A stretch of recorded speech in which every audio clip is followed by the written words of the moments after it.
I know they say Christmas is the most wonderful time of the year, but for me it's Halloween. I decked the hall with cobwebs and fake spiders. It's just such a special time. Autumn is here and the leaves are beginning to fall. It's a time for dressing up and suspending reality. We sit in our cozy homes with our jack-o'-lanterns and candy, scaring ourselves and almost will ourselves to see something otherworldly. My daughter always loved scary Halloween stories, and last year was no different. We were at the kitchen table, hollowing out our pumpkins and drawing scary faces on them, ready to carve. As we scooped the stringy seeds into a large bowl on the table, she asked, "Is it time yet? Time for stories?" "Okay," I smiled at her. "Where do we start? How about the monkey's paw?" No, that's an old one," she grimaced. "Tell me something new." Okay. And I glanced out of the window and saw the moon disappearing behind a cloud. "Right, I've got one for you." And as we scooped and carved, this is the story that I told her. Once upon a time, long ago, there was a boy named Jacob, and he lived with his father in a house on the outskirts of a forest. One night, his father roused him from a deep sleep. "My son," he whispered, "I have to go out. One of the women in the village is about to give birth, and I must be there." Jacob's father was the village doctor and was very much respected. "But, father," Jacob mumbled, "what about the wolf? There had been sightings of a large wolf around the edges of the village and the forest, and the villagers were living in fear." "Don't be afraid, son," his father reassured him. "I'll lock all the doors and windows, and you'll be perfectly safe." The boy's chin trembled, but he trusted his father and agreed to try to go back to sleep. Once his father had gone out, Jacob couldn't sleep. Every noise and creak in the house seemed amplified. He took his blankets from the bed and curled up in front of the window, waiting for his father to return. He saw the full moon through his window and was confronted by the light. Smells of the night forest wafted through his window, and he dozed off. Eventually he saw the lights from his father's car coming back up to the house. He was so relieved and he ran to meet him. Jacob's father saw a huge wolf bound out of the house towards his car, but before he could do anything, he heard the sound of a shotgun, and the wolf fell to the ground. From the edge of the forest, a group of villagers appeared. They had formed a group and had been out hunting the wolf. At first they didn't understand the doctor's angst cry. "What have you done?" he yelled, and he ran to the spot where the wolf had dropped, grabbing its body and cradling it in his arms. As it took its last breath, the villagers were horrified to see the wolf's massive furry body transformed back into that of a child. "So the doctor's son was the wolf?" my daughter asked. "That's a sad story, Mommy." "I guess it is, sweetheart, but sometimes horror is sad, as well as scary. Anyway, I think these are ready to be lit." Our pumpkins were finished and we carried them out to the living room. We put them on a low table in front of the TV and lit candles in them. And now, it was time for spooky cartoons. She'd seen them many times before and quickly got bored. She picked up a dusty pack of tarot cards from the table. "Tell me my future, Mommy." I sighed. "I don't like to use those anymore, honey. How about I tell you another story?" "Is it about the tarot cards?" she asked. "No, although the magician in it did use the cards to do some magic tricks. This story is called Smoke and Mirrors." She curled into me on the sofa and I began. Once upon a time there was a man and he made his living doing magic tricks. He did children's parties and very small venues. He wasn't very good, and most of the time people could tell when he switched cards or pulled things out from his sleeves. Then one day he was browsing the local newspaper when he saw an advertisement. "Free to good home. Pair of magic cabinets. Amaze your audience." Well, he was very keen. He didn't earn much money, and that was the kind of thing that he would love to use in his act, but could never afford. He quickly rang the number and arranged to go pick them up. When he saw them, they were more than he could have ever hoped for. They were roughly 6 feet tall and hexagon-shaped. Each outside wall was covered in full-length mirrors. The doors on the front swung open noiselessly, and the interior was lined with plush black velvet. The magician couldn't believe his luck and asked the man why he was just giving them away. The seller just replied that he had no use for them anymore. "So how do they work?" asked the magician. The seller disappeared back into his house for a moment and came back carrying a large cage with a parrot in it. "I don't know how this works," he admitted. "It just does." And he put the parrot into one of the cabinets. He walked back to the second cabinet and knocked on the door 3 times. "Welcome back," he said. A hissing sound came from the first cabinet, and smoke could be seen coiling from the cracks of the door. He opened the door of the second cabinet, and there was his parrot in its cage. "Oh, these are marvelous," squealed the magician excitingly. He loaded them into his old van. "Just one word of caution," said the seller. "When I got them, I was told under no circumstances to use a human being when doing this trick. I suggest you invest in a parrot yourself." The magician nodded his head eagerly and went on his way. After this, things quickly picked up for the magician. While the rest of his act was still mediocre at best, people were very impressed with his cabinet trick. He would leave the cabinets where people could examine them during his performance and do this transportation trick last. For most of his act, the audience would be barely watching, poking and prodding at the cabinets and trying to work out their secret. The magician was very proud of his new act, but something was bothering him. He currently used either a rabbit or a goldfish in a bowl for his cabinet trick, and he felt like there was something a little dull about that. One day, he was reaching the finale of his show. He realized his rabbit had escaped. He tried to explain, but the audience began to jeer him. Someone from the crowd shouted out that they would happily get into the cabinet. In desperation, he agreed. A tall, muscular man made his way through the audience and got into the first cabinet. The magician was very nervous.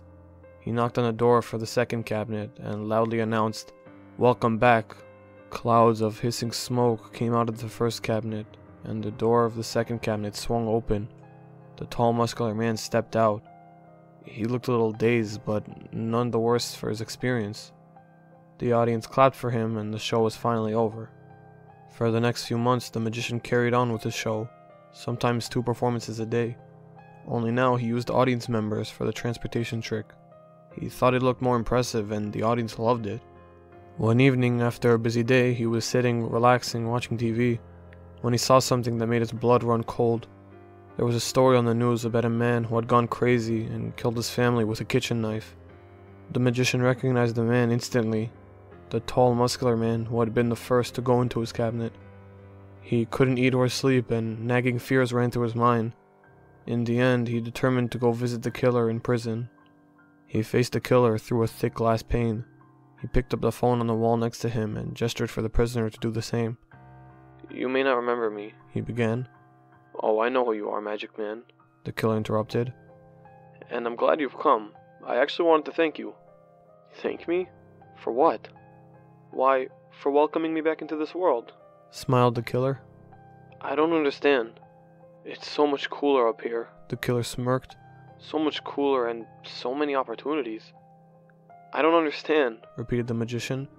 "Why did you kill your family? What happened in the box?" The killer began to laugh. It was a sound that chilled the magician to the bone. "So it was an accident?" He laughed harder. "You stupid little man. Didn't you know? Your cabinets are portals. We've been watching and waiting for so long. We can't fit into your parrots or fish or rabbits, but give us a human body? A demon can fit nicely into a human body. How many people have you passed through the cabinets, Magic Man?" And with that, he dropped the phone and got up and walked back into the prison. The magician sat numbly. In his estimation, it was well over 100 people. "Ooh." My daughter's eyes were like saucers. "So 100 demons on Earth?" "Well, at least," I chuckled. I'm not sure the magician's math was very good. Anyways, baby girl, it's getting very late now. It's time we tucked you into bed. We headed up the stairs and got her settled. She was very sleepy now. It had been a long night. "Tell me the Halloween story, Mommy," she asked. "Now, which story would that be?" I teased. "How about the one about the hitchhiker?" She shook her head. "The Halloween story, Mommy," she giggled. Okay, I smiled. "Now you're sure you won't have bad dreams?" She shook her head again. I never understood why my daughter liked this story so much, but I began. Once upon a time there was a kindly queen, and she lived in a big castle in a kingdom far away from here. Her husband the king, however, was mean almost all the time, and one day he threw her down the castle stairs. The queen was badly hurt, and after that she couldn't have any children. She had always loved children, and every Halloween she would invite all the kids from the surrounding villages to the castle, which would be decorated with hundreds of carved pumpkins and thousands of candles. She'd give them the finest treats, and the children always had a wonderful time. Eventually, the king died and the queen was left alone. Now, I know you probably think she'd be pleased that the evil king was dead, but the only thing that happened was that she just got more lonely. She realized that she had missed out on her life and became sad and bitter. Her heart grew cold and black. She would look from the castle and see little children playing in the courtyard, and it no longer gave her joy. Their laughter hurt her like nails on a chalkboard, and an evil plot hatched in her mind. The next Halloween, she shooed the cooks and the maids from the kitchen and prepared all the Halloween treats herself. They were the most sumptuous candies and cookies, made with only the finest ingredients. There was one ingredient she used that had no place in her recipes. She liberally mixed rat poison in with the sugar, and there was sugar in everything she made. Just like all the years before, the children came to her Halloween party, and like every other year, they stuffed themselves with all the goodies the queen had provided. As usual, they all had a wonderful time, and at the end of the party, their parents came and took them home. That was a terrible night in the village. Some of the children were terribly sick, and a lot of them even died. I heard a tiny snuffle from my daughter and looked down to see her sleeping peacefully. I kissed her forehead and made my way quietly out of her room. If she made it to the end of the story, she'd always say, "And that's why I'm not allowed to go trick-or-treating, isn't it, Mommy?" I thought back to the inspiration from my cautionary tale. That terrible Halloween night 6 years ago, when some crazy woman had poisoned the children's candy.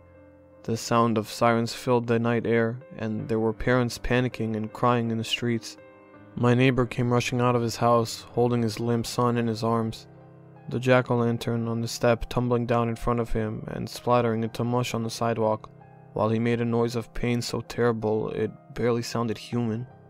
I stood on my porch and stared at it, unable to comprehend the horror unfolding in front of me. Some of the children were dead before an ambulance even arrived.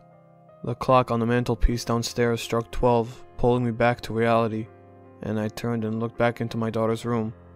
The witching hour had come and gone, and our special day was over. Her bed was empty.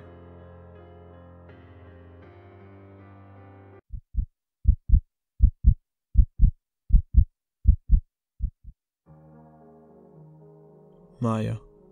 Damn. Just her name sends shivers down my spine. It's so difficult to find ways to describe this woman in the way that articulates who she is. I mean, essentially she's perfect, in every single way. She's my partner in crime, the light of my life, and all other completely cheesy things I could call her.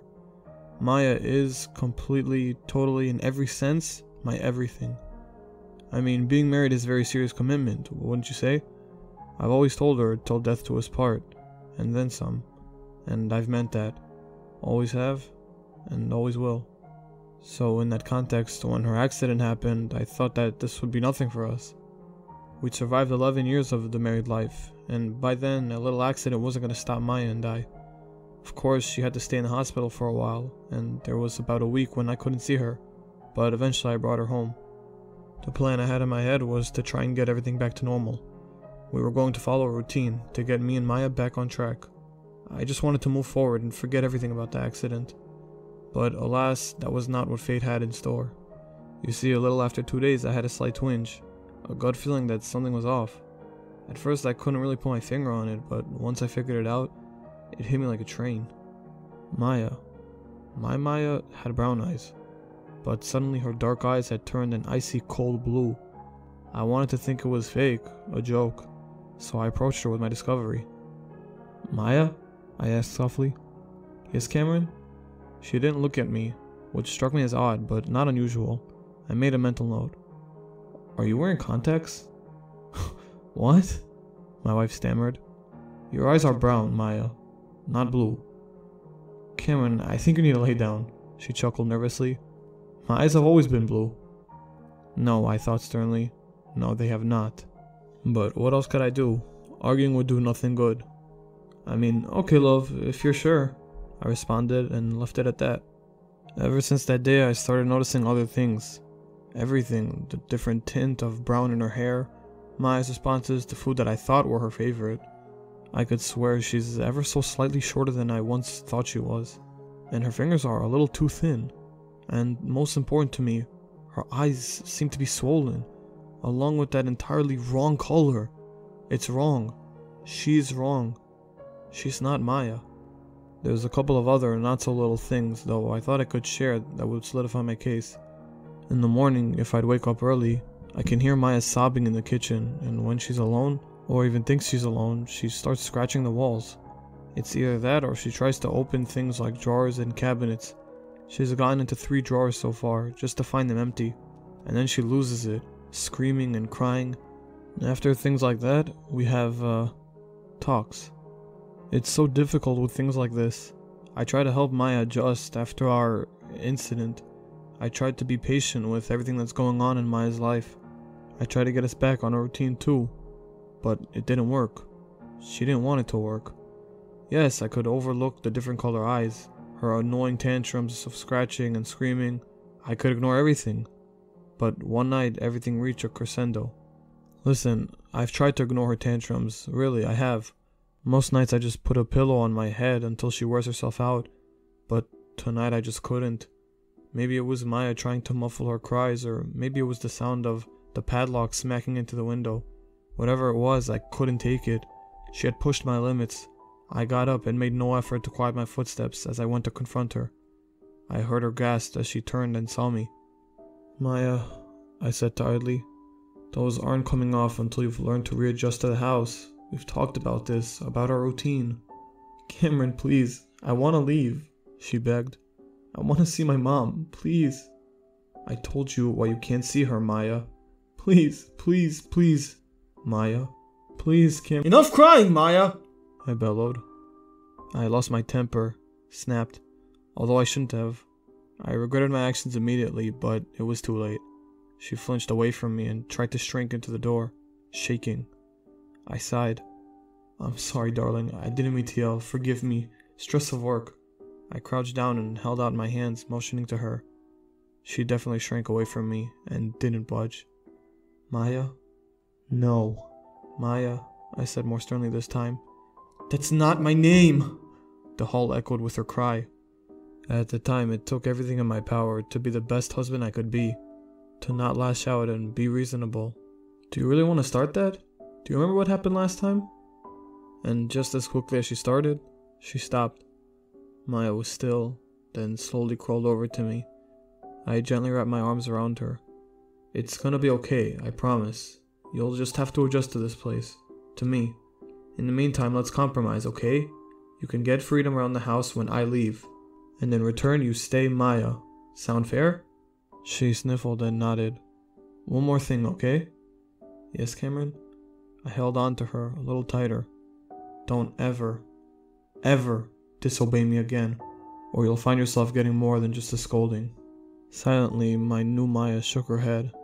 "Good. I'm glad we're clear. Now get back to bed." As I watch her leave, the light patter of her bare feet in the hall, a faint smile can't help but pass over my face. Technically, she's not Maya, or at least not the Maya I need her to be. There are flaws, and I'll definitely have to adjust to some. But soon, it'll be as if my wife was never gone.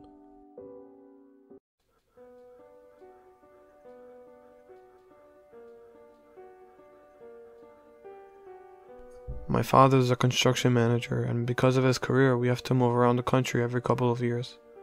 In my 15 years, I have lived in 6 different states: New Mexico, Illinois, Minnesota, Colorado, Louisiana, and now Kansas.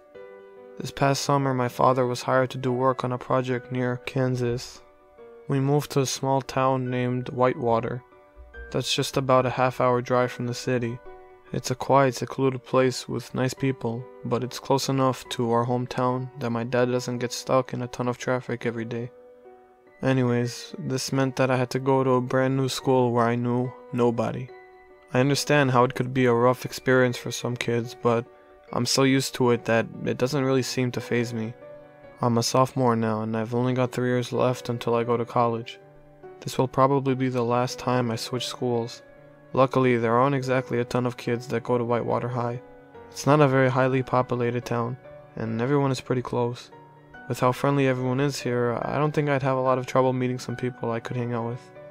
The first day of school was actually the first time I'd ever been to Whitewater High. It wasn't too impressive. My last high school in Louisiana was much bigger. The only thing that stood out was a large bronze statue of a baseball player in front with the number 14 on his jersey. I didn't have time to look at the plaque in front of the statue since I was running a bit late, but I figured I'd better learn if I want to be part of this community. I introduced myself to the short, red-haired girl next to me, told her I was new, and asked her about the statue. "Oh, that's Kerry Gosselin," she replied. "He's the best athlete to ever come out of Whitewater." "Okay, cool, thanks," I interrupted, stressed out about getting to class in time. "Nice to meet you." As I walked in, I noticed a yellow and red banner hanging over the entrance. "Welcome to Whitewater High, home of the Comets, 2001 state basketball champions." Wow, this town won a state championship? Hardly anyone lives here. That Kerry guy must have been amazing, I wondered. On the wall next to the office was a huge picture of the 2001 team. I noticed Kerry and his number 14 jersey right away. A grumpy looking kid, pale as could be, with some visibly crooked teeth, but quite a bit taller than most of the other players. After putting my backpack in my locker and grabbing some books for math, my first class, I realized I had more than enough time until class started. The clock in my mom's car must have been running fast. I decided to check out the school a little bit, and I ended up in the gym. A couple of men that seemed to be in their mid-30s were shooting basketballs. One of them ran over to grab a drink, and to my amazement, it was Kerry. He looked exactly the same as he did in the picture, and even the statue, albeit a little older now. Whoever was hired to make that statue must have been pretty damn good, I thought. He was extremely tall. I realized that I only came up to his shoulder, and I'm not short by any means. "What's up?" he said to me with that same crooked tooth smile. "Hey, are you Kerry?" I asked. "Yeah," he chuckled. "You must be new around here." Duh, of course he was Kerry. How stupid could I be? Why would I ask that question? "I just moved here from Louisiana. This is my first day," I answered. "Are you the gym teacher?" "Nah, not the gym teacher. We just like to come back here and shoot around every once in a while." "What's your name?" "I'm Connor. Nice to meet you." "Nice to meet you too, Connor," he replied. "Hey, so since you're new, I guess you haven't heard about the gym being haunted." I laughed. "No, trust me, it sounds crazy, but I'm telling the truth," he said. "I've got stories that I could tell you, but I'll just wait for you to find out on your own." With the time approaching 7:15, I had to get to class. We said our goodbyes and I headed off to math. Haunted, I thought. That seems pretty cool. Once I get some friends, we'll have to explore it before or after school someday. I've heard my fair share of stories about voodoo when I lived in Louisiana, but never saw anything that suggested any of it was actually true. Maybe this place will live up to the hype. I sat down just before the bell rang. My teacher was an older man named Mr. Thomas.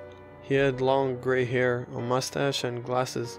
He kind of resembled Albert Einstein in a way. "Okay, class, before we get started, I see we've got a new student," was the first thing he said. I guess literally everyone in this town knows each other. After introducing myself, he asked what I thought of the school and the town so far. "I've only been here a couple of weeks, but everyone here seems really down to earth," I said, as he smiled and nodded. "I also just found out that the gym is haunted, so that's pretty cool." Some of the kids in the class snickered. Shoot. Kerry was playing a trick on me. I should have known. "Haunted? Who told you that?" asked Mr. Thomas. "Well, Kerry Gosselin," I answered. "He's in the gym right now with a couple of the other guys from the championship team." Suddenly, everyone's snickering went silent. Their smiles all became glares. "That's not the way you want to start off here, Connor," said Mr. Thomas. "That is not funny." "What do you mean?" I asked anxiously. "I just saw them in the gym right now. Same guy as the statue and on that picture by the office, I'm sure of it." "Yeah, did you read what it said on the statue or the picture?" he snapped. Mr. Thomas looked angry. "During their spring break trip to Hawaii, the team's plane crashed into the ocean. Kerry and the rest of those guys have been dead for 15 years.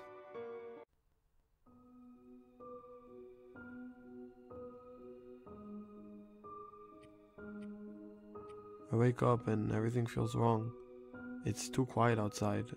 I look out the window and see everyone standing still, looking at my house. You know that weird full body twitch you get sometimes when you're falling asleep? If there was a camera pointed at you and you saw what it captured at that exact moment, you'd never sleep again. They delivered the mannequins in bubble wrap. From the main room I begin to hear popping. My grandmother told me that it was a gift to see the angel of death in front of people's houses, to know when he'd be collecting someone there soon. I thought it was a gift too, up until the day I began to see it in front of everyone's house. Nighttime swimming is one of the benefits of working at a public pool. One night, after everyone left, I was wading in the deep end and felt a hand grab my ankle. Ready to settle down for the evening, I put my headphones on. The whispering coming from them startled me, because they were not plugged in yet. I have the ability to hear 1 year into the future. Today the noise stopped. I told her there was no monster in her closet as I picked her up and told her she could sleep with us tonight. I figured that was the safest way of getting her out of the house, without him realizing I saw him. They say a shiver down your spine means someone's walking over your future burial site. As my husband walks around outside in the backyard, the shivers won't stop. While cleaning up my laboratory, I came across an unfamiliar notebook and opened the first page. Warning: the subject still thinks he's the scientist. After being forced to starve and live naked in the woods for years, my wife and I finally found the courage to steal some food from the man who had been torturing us. I felt my heart sink as a thundering voice shook the earth, saying, "Adam, what have you done?" "I've missed you so much," I whispered as she removed her clothes to take a shower. Watching her through the binoculars was painful, but at least I'd found where her new house was. My mom says I need to start taking my schizophrenia medication again because it's unhealthy for me to suddenly stop taking them, but it's the only way that I can keep her around. I told the genie that for my third and final wish, I wanted my family to be happy. I looked down at my hands as I started to fade. I had a dream that I was dragged to hell, burning in agony. I woke up with the doctors standing over me saying, "Hey bud, we lost you for a few minutes." "We found your daughter," the officer said as he drew an X on the map, and then he drew another one, and another, and another. My wife being pregnant without my involvement normally would have made me suspicious. Since we've been alone in this spaceship for a year, it made me afraid. During dinner, she told me she knew my deepest, darkest secret. As she chewed her burger, I knew she was bluffing. As I woke up in the middle of the night, I heard Alexa speak. "Okay, the security alarms have been disabled." I sobbed as my daughter begged me not to pull the trigger. It gets harder and harder to kill her each time she returns. As death came for him, John's life flashed before his eyes. He remembered everything from his birth, his trip home, and the blank look in his mother's eyes as she held him under the bathwater. "Please, Mommy, let us in," they screamed outside the house. Meanwhile, from inside the house, a terrified woman desperately tried to call the police, unable to comprehend why those men were wearing the faces of her dead children. In order to understand this one, you guys are going to have to look at the picture displayed on the screen and read along with me. Don't panic, this is your brain. I don't have much time. It can't decipher scrambled words. Get help. It's already inside of you. Never mind, you're fine. It sat on my shelf with thoughtless porcelain eyes and the prettiest pink doll dress I could find.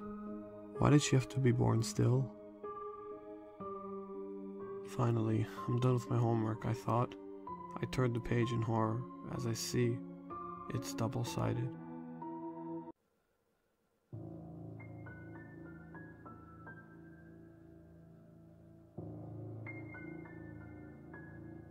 On my 7th birthday, my mother made me a race car cake. She stayed up the previous night until pale sunlight began to filter through the curtains of our small kitchen window. I know this because I drank one too many cups of apple juice at dinner. My bladder could only take so much. I remember how tired she looked when I peered into the kitchen on my way to the bathroom, and how all I cared about at the time was that she'd chosen the wrong colors for my frosting. I thought pink and purple were a little too girly. I don't remember much of my birthday party. I threw a tantrum over the girly colors on my cake. My stepfather demanded that everyone leave early, red in the face, barely holding composure. I woke up in the hospital several hours later, confused, ears still ringing, dark bruises on my neck, near one eye, and obscuring both sides of my head.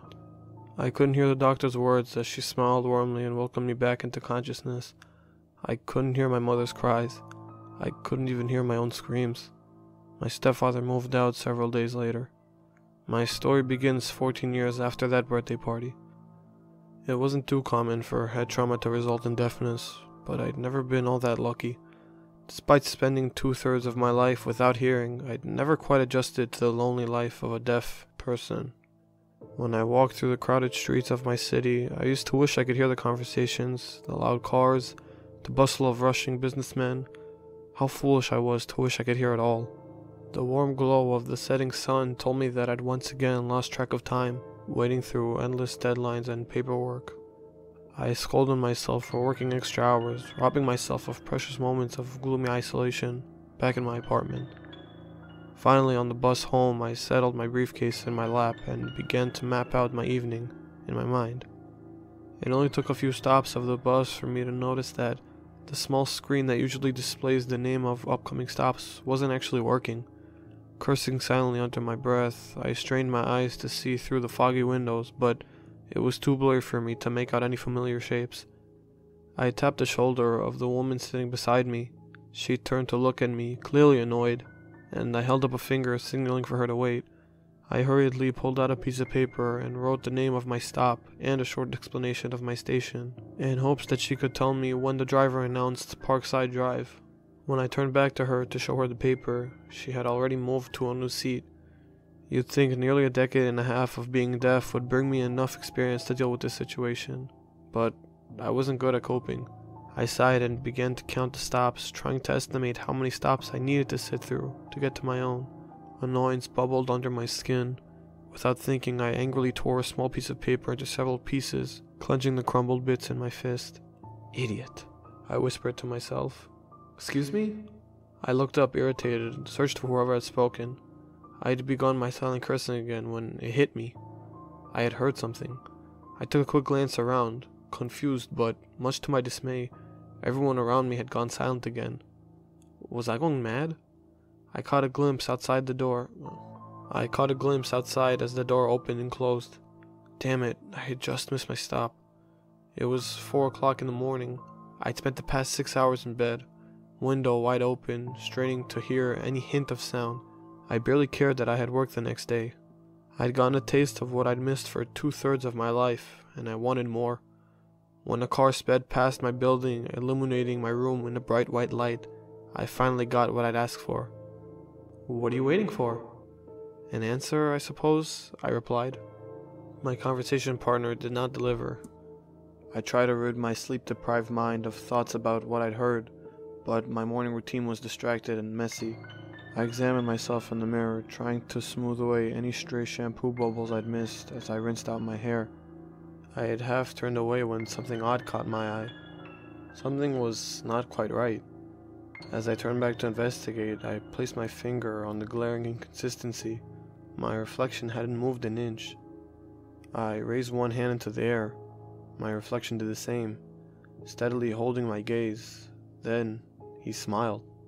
He waggled his fingers at me in a wave. Not even a hello? His voice was a high-pitched giggle. He grinned at me, his smile so wide I thought the tendons on his face might rip apart. I stared back, feeling something between relief and fear. What do you want? My voice was shaky from years without use, but I tried to sound as firm as I could. I want what you want. After all, I am you. And what is it that I want? I was nearly too afraid to ask. Just a little justice. Its smile grew wider before it began to fade to match my own expression once more.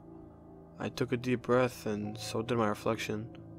I slowly backed out of my bathroom and away from the mirror. He was right. I did want justice. It was almost 9 o'clock in the morning. I'd emailed my boss to let her know I was sick. I suppose that wasn't really a lie. I was lightheaded and nauseous from my encounter, but I know what I had to do. My first stop was the hardware store. I picked up a length of rope, but the voice of my reflection corrected me. Duct tape will do better. I then haphazardly tossed a roll of duct tape and a crowbar onto the counter. Glancing at the digital numbers displaying my total, I handed the cashier a wad of crumpled bills and headed out with the supplies. Now go to him. You know he never left the building. My voice directed me onto the bus, and before I knew it, I was headed onto a familiar part of the city. The houses grew smaller and shabbier as we went, lawns losing their perfectly green grass to be replaced by overgrown weeds and dead brown grass. Then even the houses turned to small dark apartments. A chill shook me to the bone, and my clammy hands quivered as they were freezing. The bus let me off, and my heartbeat grew louder and rougher. I walked slowly until my voice commanded me to quicken my pace. The elevator groaned as it ascended, and I felt as if I might groan also. Anxiety shook my bones, but my steps had become sure. Knock. You know he's home. I sucked in one deep breath and rapped my knuckles against the door. What? A gruff voice responded from outside. I didn't dare answer. What? Footsteps pounded angrily, closer and closer. My stepfather yanked the door open, his face a deep shade of red that I remembered all too well. He opened his mouth, taken aback by the sight of his stepson he hadn't seen in nearly 14 years. But before he could speak, I had struck him with the crowbar. He crumbled to the floor, and I nearly didn't recognize the sight of him on the floor. He was weak, arms limp at his sides, powerless. I acted quickly, using the duct tape to restrain his arms and legs, placing one final piece over his mouth, in the hopes of muffling any screams. I had just finished when my stepfather began to awaken. Impeccable timing, just like in the movies. My reflection began to giggle, that high-pitched giggle, and all I wanted to do was cover my ears and drown it all out. My stepfather's eyes slowly opened, widening suddenly as they met mine. He tried to scream, but it was no use. "What's the matter, Dad? Cat got your tongue?" I spat at him, mimicking the words he'd used to torment me before he left, taunting me as I just sit silently in fear. As he screamed muffled protests, I pulled a knife from my bag and held it straight to his throat. "I'll bet you want me to make it fast," I sneered.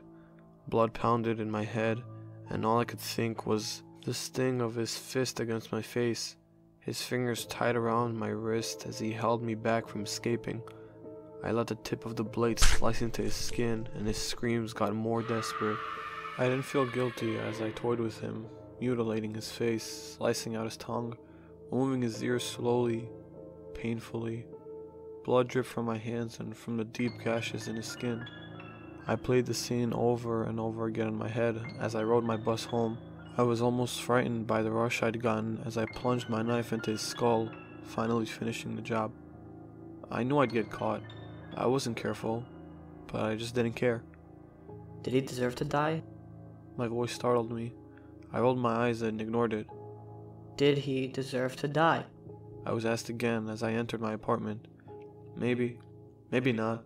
At the very least, he deserves to pay, I finally responded. Oh, so you're gonna play God? You're gonna execute punishments as you see fit? My voice giggled. "Well, you told me to do this. You're not so innocent yourself." You're right. I'm not. My voice taunted. I am you. And you are guilty. Guilty of what? Giving that piece of crap what he deserved? You killed a man. You killed someone, and you don't even feel remorse. I didn't know what to say. I headed to the bathroom to wash the last of his blood under my fingernails. My eyes were drawn to the mirror above the sink, but I regretted looking up before my eyes met his. He grinned at me as he met my gaze. You're a murderer. You're not any better than me. He crackled. I stared back at him. I wanted to scream. I wanted to shake his shoulders and make him understand that I gave my stepfather no less than he deserved. Killer! Killer! His laughs grew higher, wilder, tormenting me as he pointed an accusing finger. What's the matter, son? Cat got your tongue? He stared me down as he lifted my bloody knife into view. I backed away instinctively, words still on the verge of spilling over my tongue. My reflection stayed put. I could hear my heart pounding in my ears. I stared in disbelief as he took his tongue between two fingers and raised the blade against it. My mouth was slightly agape, but I couldn't breathe. I couldn't speak. Blood dribbled down his chin, and I could hear the droplets fall to the floor, as well as if they were in the same room with me. I slowly lifted my fingers to my own lips to find that they were wet. I slowly glanced down to find out what I had feared. The floor was darkened at my feet with a gathering pool of blood. I opened my mouth, but while I felt a shriek escape my throat, all I could hear was the guttural choking laugh of my reflection. I will never speak again. I've broken every mirror in my apartment. All I can do now is just sit and wait for the consequences of my crimes to unfold.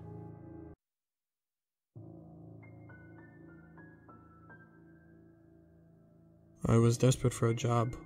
I was in my final years of college and I had lots of student loans built up. As soon as I saw the night guard job in the local newspaper, I knew I was a fit for the job. I usually stay up late each night anyway, so it won't make a difference to my schedule. I realized I could also just chill on my phone the whole shift and get paid for it.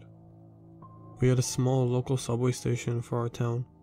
It only had one platform and few trains ever went there. The subway station itself was very old, only used by the local town people. Recently, the old night guard for the subway station had retired, and they needed someone new to take over. As soon as I called, they immediately hired me. Looks like this wasn't such a popular job. Let me give you a little description of the subway station. I've only ever been to the station a few times. So basically, you walk down the stairs to get to the subway. Then you'll see long tracks extending forever on either side of you, and also a short platform for boarding the train. On the platform to your right would be the ticket and also the security guard booth. Since it was an old subway station, the lighting also wasn't very good. It was very poorly lit and had a creepy vibe to it. There were shadows everywhere and the light was so dim that it would take your eyes a while to adjust so you would be able to see your surroundings.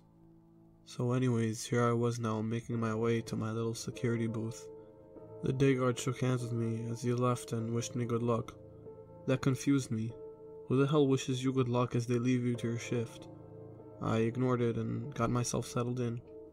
I read through the boring instruction manual that outlined basic evacuation procedures and what to do in unlikely scenarios like a bomb threat. My shift was from 10 p.m. to 5 a.m. I was just about to go on my phone and scroll through Reddit when my eye caught a single piece of paper. It was titled, "Must Read Important Rules." The title was overwhelming and written in big red blocky letters. I picked up the sheet and read it. This is what it said. If you see a man in a black tuxedo holding a bright red leather bag walk in asking for a ticket, just say, "I don't work here," and immediately turn around. He will not be there when you turn back around. If you see a black figure in camera number 4, quickly look away and never look at that camera again. If you start hearing whistling, get out immediately. Around 12 a.m. you may see a woman with an umbrella coming to the subway station. She will be walking facing away from you. Do not under any circumstances try to look at the woman's face. If you see yourself staring at you from any of the cameras, cover all the cameras up. You may hear yourself speaking, telling you to come out. Stay put in your booth and do not come out. If the door to your booth starts shaking, starts to open, push the door as hard as you can. Do not let the door open. An extension to rule number 4. If you see yourself staring at you from the booth window, immediately look away and hold that door shut as hard as you can. If you notice that the clock on the wall has stopped working, hide under the desk and do not come out until you start hearing the ticking of the clock again. At 3:03 a.m., a weird looking train will come. You will hear it from its distinct horn that doesn't sound like any other train. Carefully look out and see if anyone steps out of the train. If you see even a single person depart that train, immediately grab the handgun in your drawer and shoot them, no matter who the person is. If the train departs and you still haven't shot that person, then it's too late. Your clock, phone, and any device that shows the time will try to deceive you. They will show the time incorrectly and instead show your shift end time. They are trying to get you to come out. If you feel like the time isn't right, stay put in your booth and wait until morning, and you will see people walking into the subway station. Apart from the weird train that'll come, You should only see one other normal-looking train arrive at the station at exactly 11 p.m. That will be the last train until 5 a.m. If you see any other train arrive at the station, no, you are not tripping. Just hide in your booth and wait it out until morning. If you break any of the above rules, we are no longer responsible for your safety. We will nonetheless come to collect you in the morning if anything does go wrong. The safest place at the station, if you do happen to break any of the rules, is on the tracks. The subway management team. The rules sounded totally fake, and then suddenly a man in a black tuxedo came inside the station. He knocked on the glass. My heartbeat flew like a plane as I saw the man in the black tuxedo ask me for a ticket. My body was suddenly frozen on the spot. I was unable to move. I was unable to speak. My voice got trapped in my throat. I barely managed to choke out, "No, I don't work here." The man suddenly seemed confused. His face slowly got even more distorted. His left eye got larger and larger. His nose bent at awkward angles and his mouth twisted impossibly long. I grimaced at the sight and nearly threw up my dinner on the floor. The man turned away and literally crawled out of the station. Well, I guess I just experienced the first rule. I'll update throughout the night. I'm definitely not coming back after this shift.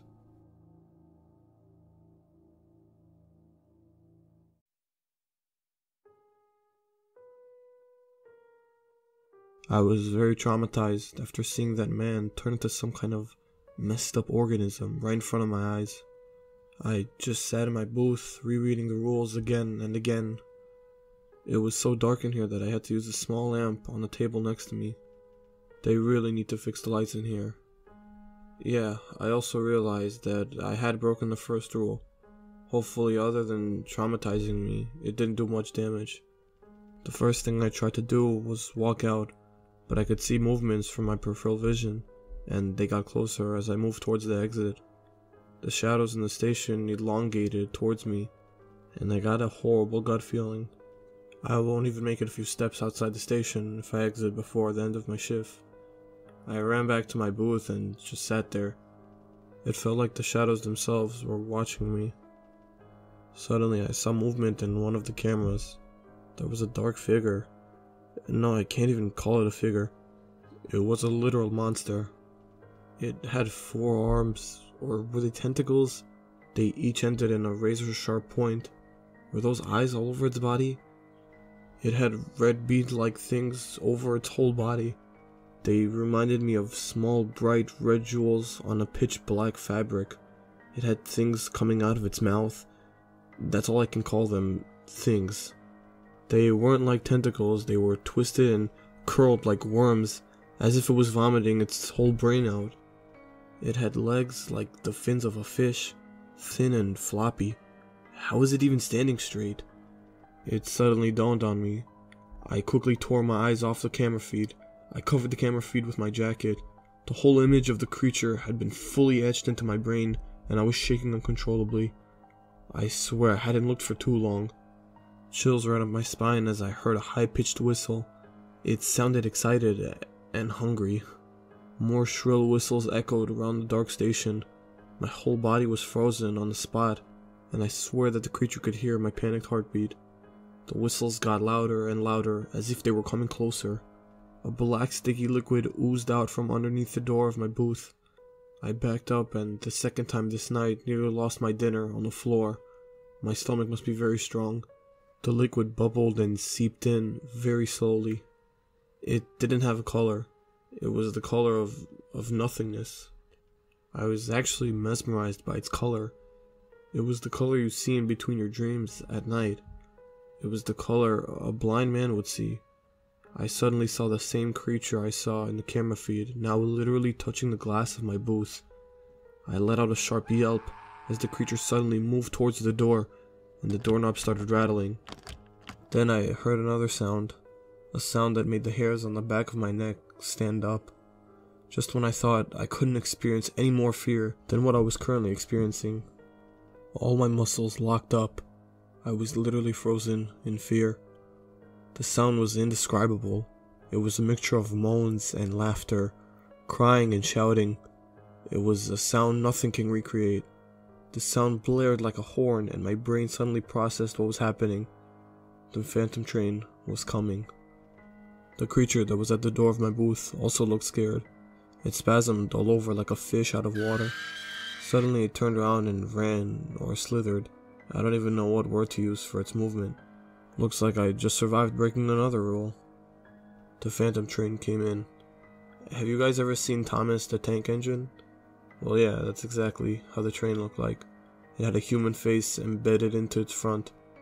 Other than that, the train was fairly normal, and it came to a stop on a platform. I couldn't erase the image of the face of the train looking at me as it stopped by. It had an unnatural grin on its face, its eyes way too big and cartoony. It took a lot of effort to snap out of it and pick up the handgun out of the drawer from under my desk. The gun was already loaded. I did not want to break this rule. Even the creature that came after me was scared of this train. I honestly do not want to face whatever comes out of the train. Something deep in my gut told me that if this time I failed to follow the rule, I will not make it out of the subway. Guess who came out of the train? It was my little sister. She recently turned 15. She walked out looking dazed, like she had just woken up. She looked around and saw the train station. Her eyes lit up as soon as she saw me. I pointed the gun at her and her face crossed over with fear and concern. She told me to put the gun down. She was asking me why I was doing this. Suddenly the train blared its hideous horn and its door started to shut. My sister looked back, equally disgusted at the sound. I pulled the trigger. It all happened in slow motion. The handgun made a loud sound that echoed all across the subway station. The bullet pierced the back of my sister's head and made blood splatter everywhere. My sister dropped like a stone, and blood gushed out of her wound like a waterfall. It pooled all around her lifeless body. The train left, its horn mocking me. I quickly ran back to my booth and broke down. I cried for what seemed like hours and screamed at the subway station. She seemed so real. Was it actually her body laying there? Did I just take the life of my sister? No, I couldn't have. I'm trying to calm down by typing this up. It's only 3:20 a.m. and I have around 2 hours to go before my shift ends. I don't think I'll make it. This is not a subway station. It's a portal to hell.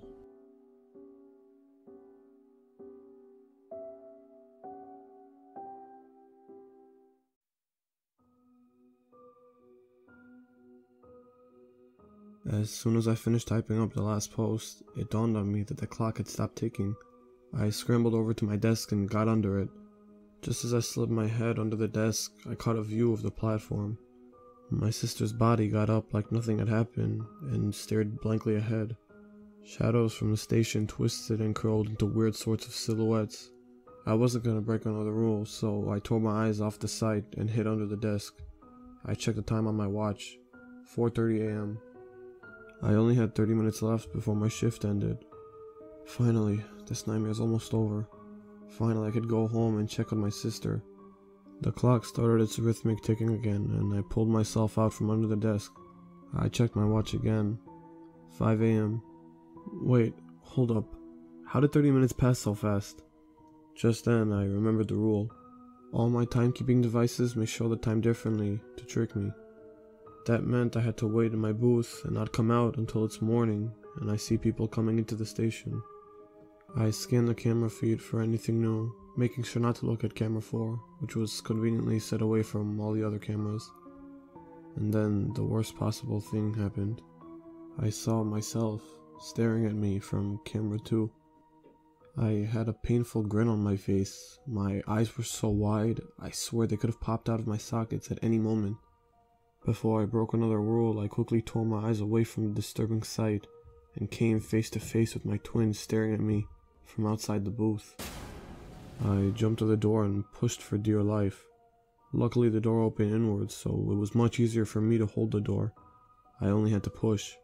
My twin battered itself into the door repeatedly. Big bulky thuds shook my whole body.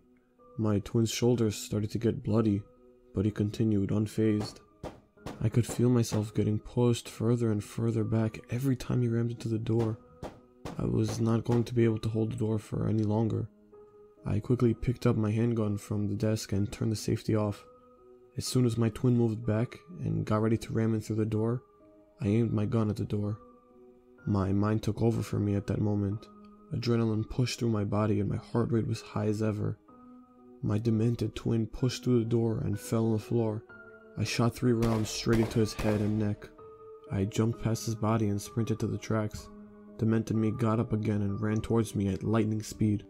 I jumped off the platform onto the tracks, and the last thing I remember was hearing my demented twin's ragged breaths right behind me and the crushing impact of my body on the metal tracks. I woke up with a dull pain throbbing through my forehead. I tried to get up and felt even more pain in my knees and my left wrist. How long have I been passed out for?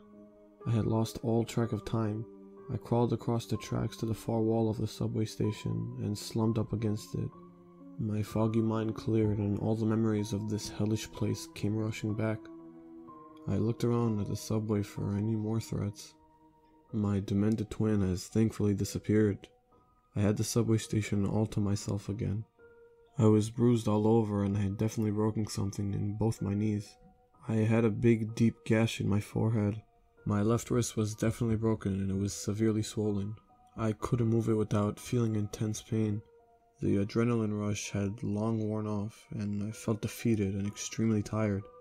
If I was going to die here, I wanted to die in peace at least. I took my phone out of my pocket. The screen was cracked into a million pieces and it would not turn on. My watch was still working surprisingly, although its glass was also cracked. 4:05 a.m.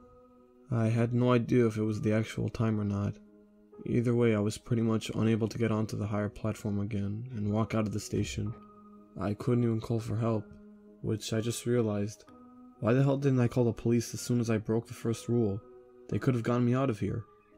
I had made several poor choices along the way, and now here I am, ready to die on these tracks. Suddenly a woman with a deep black umbrella walked into the station.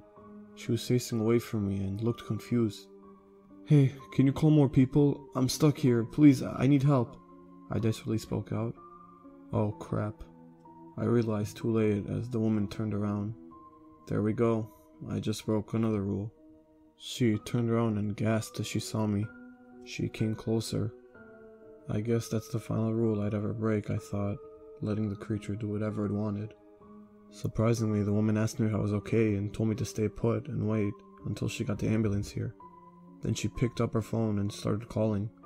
I was only able to mumble a thanks before I passed out again. I guess I got very lucky. I had pretty much broken every single rule on that list and still survived. I returned home and thankfully my sister was still alive. I told my family that I fell down the stairs of the subway station to explain my injuries, which they definitely did not buy. But then again, I don't want to tell them about the rules, or they'll think the head trauma has made me crazy.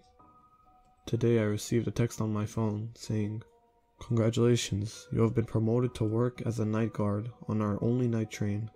We have also sent you a sum of $100,000 to your bank account as your pay for your first shift. We hope to see you for your next shift in 2 weeks' time."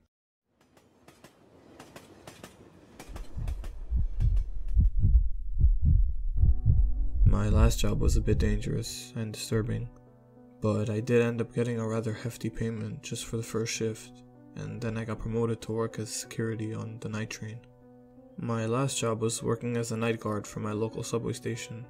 If we want to know about my previous job, just read my last series. Link will be in the description. Although it's not necessary to read my last series, it will definitely help you understand my situation better. This morning I got a text from my employer. I only know them as the subway management team, asking me to come to my local subway station for the first shift on the train. I made my way to the subway station on time at 9 p.m. The train I would be riding for the next 8 hours arrived at the station. It was a very modern looking train with automatic doors and was 6 compartments long. My security compartment would be the second one from the front, as I was told in my text.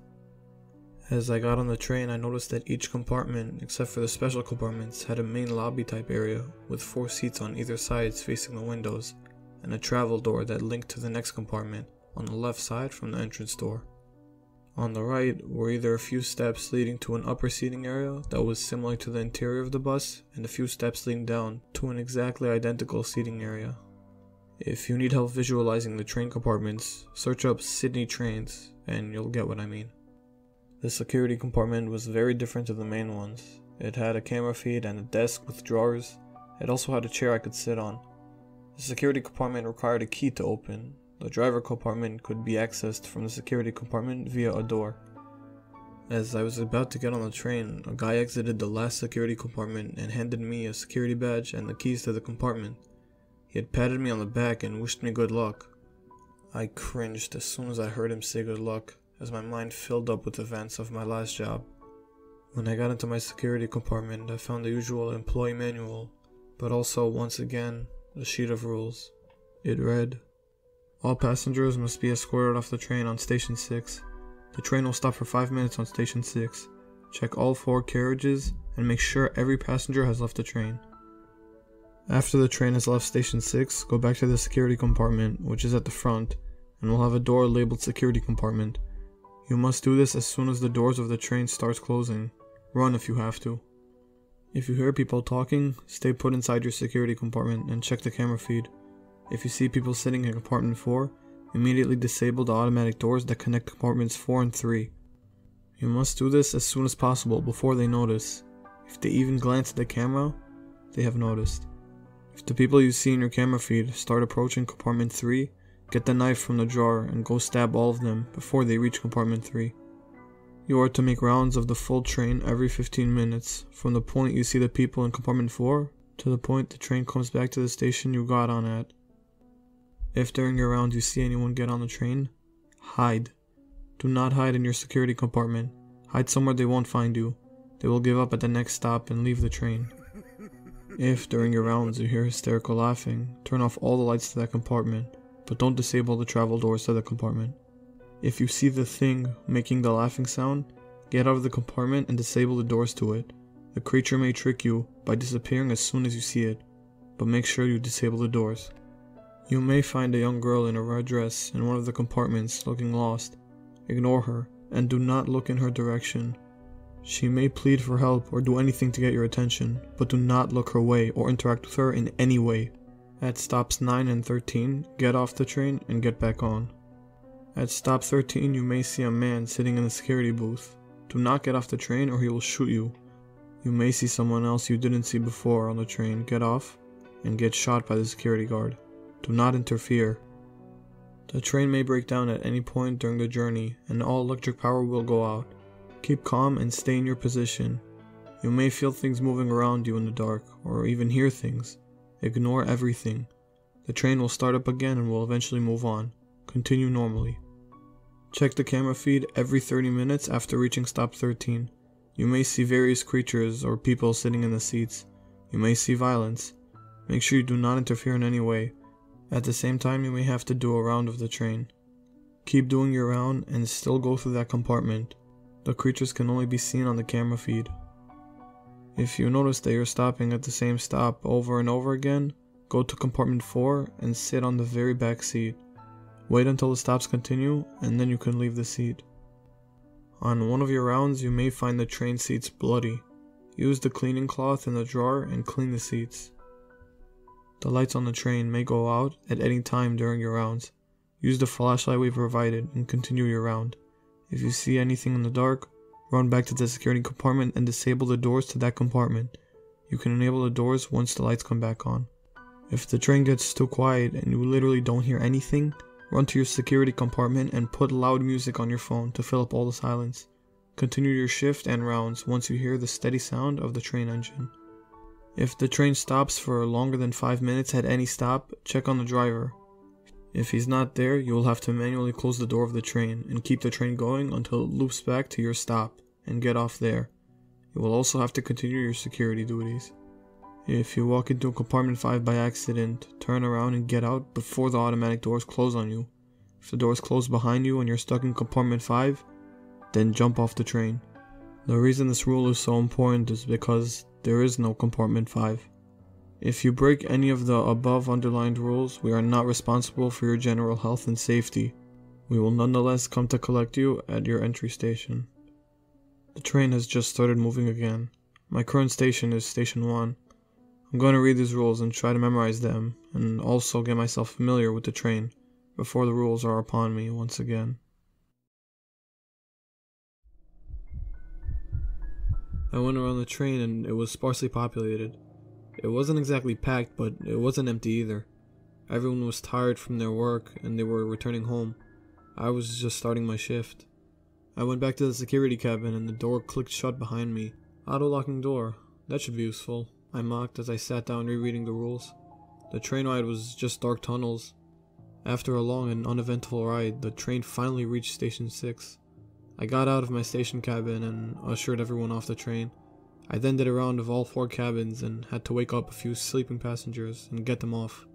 The train doors then started to close and it was just me and whatever else was on the train. I quickly set up my watch to alert me every 15 minutes to do my rounds. So far so good. Rule number 1. Tick. Just then I realized that I messed up rule number 2. Chills went up my spine and my heart rate quickened up. I was at the end of compartment 1, so all I had to do was go through the seating areas and then go straight through to the security compartment. I suddenly started running as soon as the plan formed in my head. I had broken the rule, but that doesn't mean that I just stand here and wait for something to get me. Suddenly I slammed into the wall. I was momentarily dazed as I really wasn't expecting a wall to be there. No, hold up. It wasn't a wall. I just crashed into a horrifying creature. It was a deep black color. I mean, not black. It was the color of nothingness. The total absence of light. It had bright red-like protrusions all over its body. In place of a face, it had tentacles bulging out of a deep hole in the place of the mouth. Since it was hunched over, I felt its wet, slimy tentacles in my hair. This was the same creature from the subway station. This time, I wasn't in the safety of my booth though, and nothing is gonna stop him from getting me. I was frozen in fear for a while until the creature let out a deep, guttural growl. It kicked me out of my state and I started to run for my life. It reached out its claws and scratched me painfully in the chest. It made the sound of chalk on a chalkboard as the rough tips of its claws ripped through my shirt and shredded my skin. Warm blood leaked out of my chest. I continued running and clutched my chest that was now searing with sharp, ugly pain. I got into the security compartment just in time. The creature made a massive bang against the door. I quickly reached into the cabin next to my desk and found the first aid kit. The creature continued banging itself into the door, and at some point it finally went away. After ripping open my shirt, I applied the unmarked lotion I found onto my skin and wrapped the bandages around my torso. The cuts weren't too deep, but they mangled the upper layer of my skin and covered a great area. It stung like hell. I picked up my water bottle with shaking hands and took massive gulps. I had already broken the second rule on the list. Suddenly, I heard loud and joyous talking outside my security compartment. I knew there was a rule relating to that, so I pulled out the rule sheet from my pocket and scanned it. Yeah, I have to disable the doors to compartment 4. I quickly looked at the camera feed and saw a group of people sitting at the back of compartment 4 in the upper story. I swear one of them glanced up at the camera as I disabled the doors. Their face sent chills down my spine, and it was not because of their expression. It was because he looked exactly like me. No, he was me. And then all 4 of them looked up. They were all copies of me. Their wide, creepy grins sent chills down my spine. They suddenly got up and walked towards the travel doors in unison. Luckily, I had disabled the doors as soon as I heard the voices. And guess what? Just then my watch beeps to politely tell me that it was time to take a relaxing round of the train. I picked up the knife from the drawer and made sure that I disabled the doors to compartment 4. All the other compartments were empty, but when I reached the end of compartment 3, where the travel door connects to compartment 4, I saw a sight that snapped my mind. It was the sight that keeps replaying in my mind until now. There they were, the 4 copies of me, pressed against the glass. They looked demented and drugged. Drool dripped down their faces and their eyes went wide at the sight of me. Then, as if on cue, they all started fighting each other. They fought like wild dogs, biting each other, poking each other in the eye. Blood dripped on the floor like from a tap, but they continued. They mutilated each other. I could not continue watching. They punched and kicked each other until their faces were unrecognizable. I turned around and ran straight for the security compartment. I started crying hysterically inside and pulled at the locks of my hair. Why the hell did I come back to this job? What are those things? What is this train? I screamed at the walls, but they remained silent in response. I started punching the walls and didn't stop until I noticed blood on my fist. Then I wrapped my hands in bandages. I swear I look like a zombie apocalypse video game character. I am currently typing this to calm down. So far I've only broken one rule. I'll have to go on another round soon. I'm going to keep updating if I'm alive. Pray for me. I really want to get out of this hell.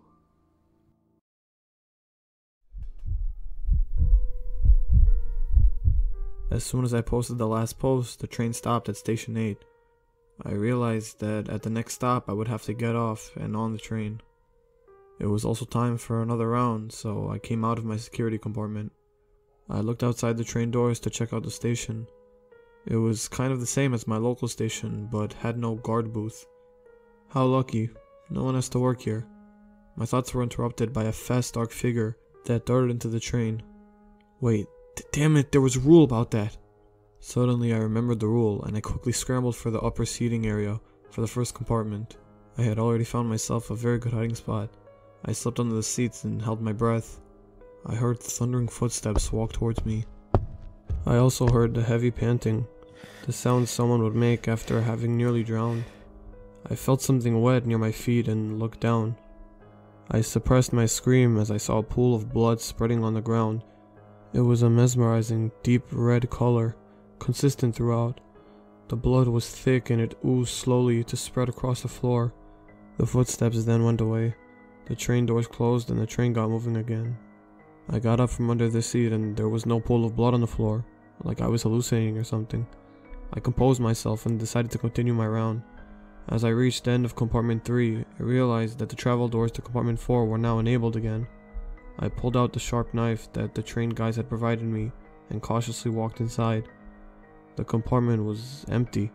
Suddenly my eyes caught on the bloodied seats. I quickly pulled out the microfiber cloth that they had provided me with and scrubbed the seats. The blood went away pretty easily. As I got out of compartment 4, the automated PA system announced that it was Station 9. Big deal. I continued making my way back and realized too late. Damn it. The train doors closed and I cringed at what was about to happen next. Then all the lights in the compartment snapped out and all the travel doors locked themselves. I went to the entrance doors and tried to pull them open, but they wouldn't budge. I heard low moans in the dark. There were many of them. They rose out from under the seats. Some held weapons and some were barely able to stand. Some were calling. Then they started speaking. We died here. You must too. I got desperate and grabbed a fire escape hammer. I smashed the glass of the travel doors. I hit and hit until there was enough of a gap for me to get through. Luckily the train hadn't started moving yet, so I ran onto the platform and entered via compartment 3. While I was doing that, the zombies grabbed my ankle. Its grip was weak and I pushed away. I would never forget that icy grip. The train was completely normal. I walked back into compartment 4 and there was no zombies. The only proof of what had just happened was the smashed travel doors. At this point I was shocked and I couldn't really feel anything anymore. I went back into the security compartment. Suddenly I realized that the train was still stopped at the platform. I went into the driver compartment and realized there was no driver. I got into the seat and got the train running again. The train was set to work automatically, so all I had to do was start it up.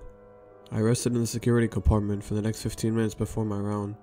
I scrolled through Reddit, not even reading anything. My phone was the only anchor to reality that I had. Other than my phone was me, the train, and the set of rules. My time was up and I got up for another round. I really hoped that nothing would happen in this round. I couldn't deal with anything else. I walked out of the security compartment and walked into compartment 1. I heard a faint sobbing and immediately looked to my left. There was a little girl in a distinct red dress. She had her face buried in her hands. Immediately I looked away. The girl shouted after me. Have you seen my mommy? Have you seen my daddy? Help me, please, I'm lost. Why don't you help me? I practically sprinted as her voice turned demonic. And guess what happened? Guess my luck. The lights went out and the train came to a stop. I quickly shifted to the seat closest to me and sat down. I heard the girl's voice again. I'm coming for you. Then she giggled. It sent chills down my spine. I then also heard soft moans in the dark and felt the same icy grip on my ankle. I shivered and started crying. "Just leave me alone," I stammered at no one in particular. I heard laughs and giggles all around me. They were mocking me, laughing at my despair and misery. Anger surged through my veins. I punched aimlessly in the air, hitting nothing. Suddenly, I felt something next to me on the seat. Millions of bugs crawled up my legs. I screamed for help, but no one came. The lights came on all at once. There was nothing on me and no one around me. I quickly got up and went to finish my rounds. I passed through the compartment, checking each. Compartment 2, check. Compartment 3, check. Compartment 4, check. I realized, too late. The travel doors closed behind me. I pounded on the doors and swore loudly. I grabbed another fire hammer and smashed the glass windows in the travel doors. I hit the door more, but it wouldn't budge. After several hits, the metal was barely dented. And then I heard the noises coming from behind me.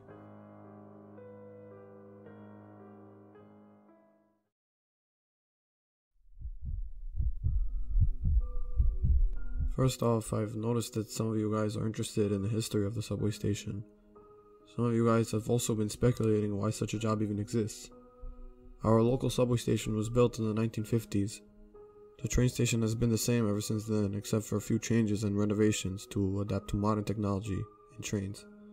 The subway station has been closed down many times over the years, till the late 2000s, due to unfortunate incidents. In the 2000s, a new company bought the subway station and promised to manage it properly. There is no information about the company on the web, and it is simply known as the subway management team.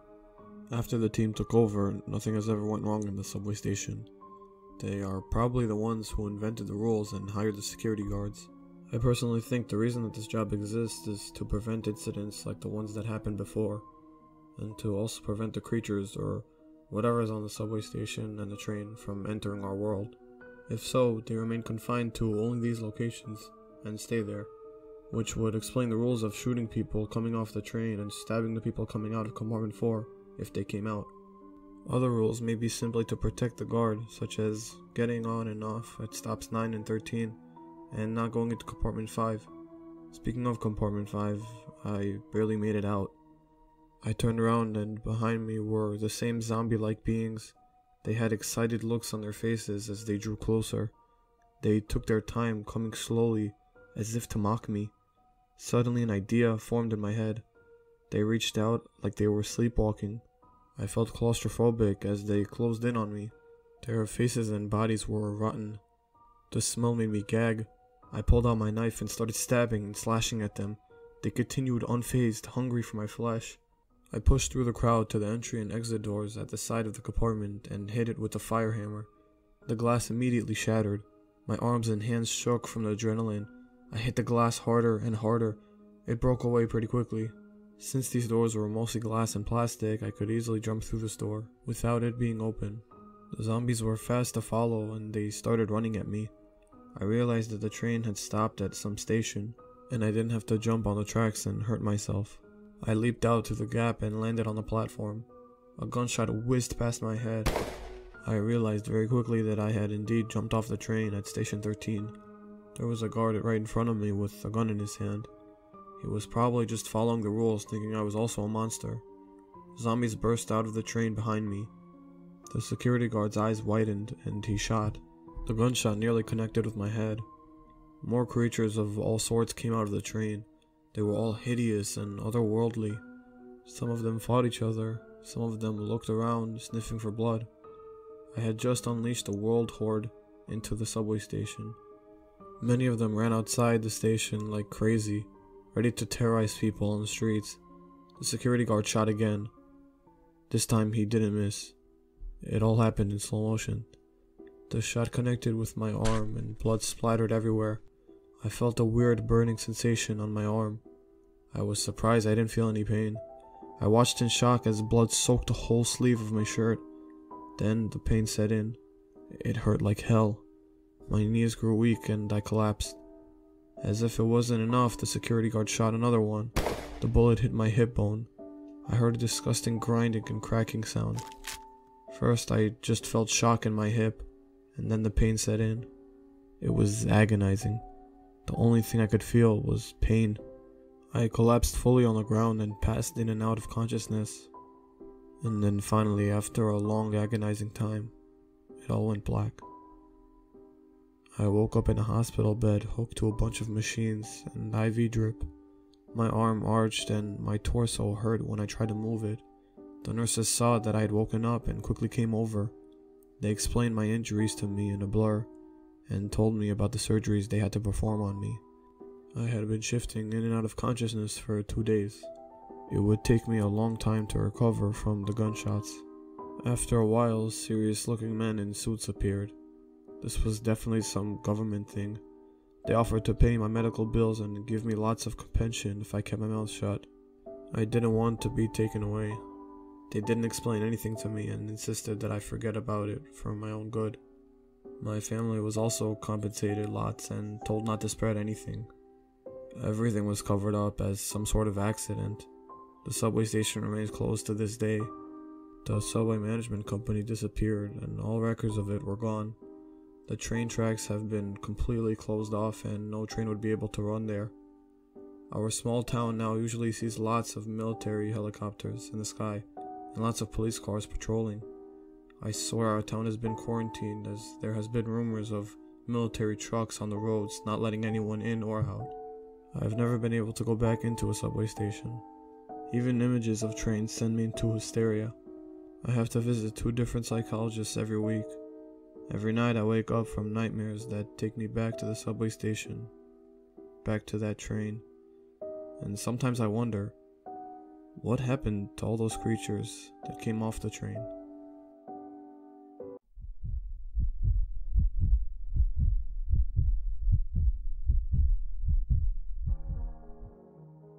Looks like you're using a new device. Please verify your identity with the following security questions. Ugh, I hate answering those questions. I resentfully clicked OK. What was the name of your childhood best friend? My hands hovered over the keyboard. 2 people came to mind. Michael Dobrovsky and Drew Shurish. I hadn't talked to them in years, but considered them best friends back then. I couldn't remember which I'd entered when I made that count, so I started with Michael. Incorrect answer. This is why I hate these questions. Worse than a password. I typed in Drew. Incorrect answer. I tried first and last names, nicknames, last names only. Every time the same message popped up. Incorrect answer. I sat there confused, staring at the screen. Skip this question. I clicked finally. But the next question had me even more confused. What was the name of your high school? Franklin High, I entered. Incorrect answer. What? Frowning, I entered Franklin High School, Franklin Township High School, every permutation of Franklin and high school I could think of. Anything that it could possibly be. But each time those 2 words popped up, burning into my brain. Incorrect answer. Skip this question. I clicked and the next question popped up. Do you remember now, David? I jolted back from the screen. What the hell? My heart pounded and I suddenly felt dizzy, faint. I wiped on my face, feeling the walls closing in. Then I blinked. No, that's not what it said. I misread it. I reread the sentence. Did you receive a text just now, David? We're trying to verify your account a different way. Enter the verification code we sent to XXXXXX1539. Everything is fine. I picked up my phone and began tapping at the screen, then jerked my fingers back. What is that? Something wet and dark coated the glass, sticking to my fingertips. I wiped my phone off on my shirt, grimacing, and opened the text. Fingers shaking, I slowly entered the code into the site. Thank you, David. You're all set. I stood up, stretched, and walked towards the kitchen. I needed a drink after all this. After rummaging in the pantry for a few minutes, I pulled out a bottle of Jim Beam and poured myself a shot. As I tipped my head back to drain it, I saw the blood. So much blood, pooling out from something unseen on the family room. My heart beat painfully in my chest as I crept forward. A body, face down. His jean pocket was turned inside out, and thrown across the carpet were his wallet, his keys. No phone. Trembling, I reached for the wallet and pulled out the driver's license. The first name jumped out at me. David. I reached out into my own pocket and pulled out my wallet, but I already knew the truth now. I wasn't David. I never was. I glanced over at my laptop and his phone, sitting next to it. The bank's account homepage filling the screen, showing thousands of dollars ready to be transferred. I'd done this. I remembered now.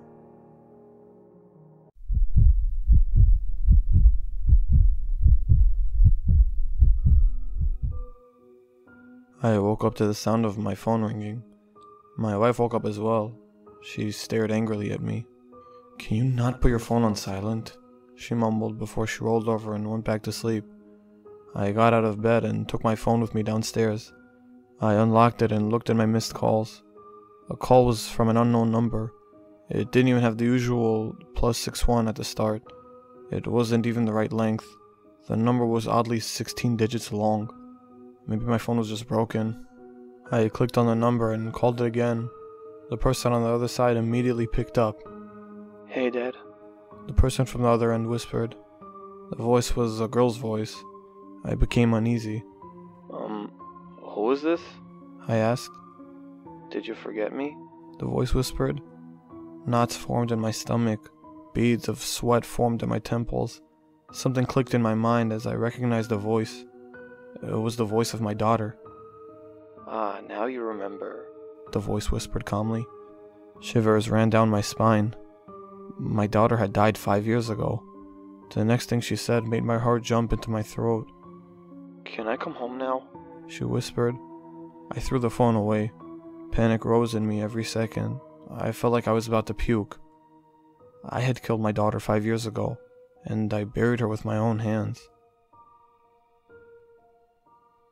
It is important that you read this message.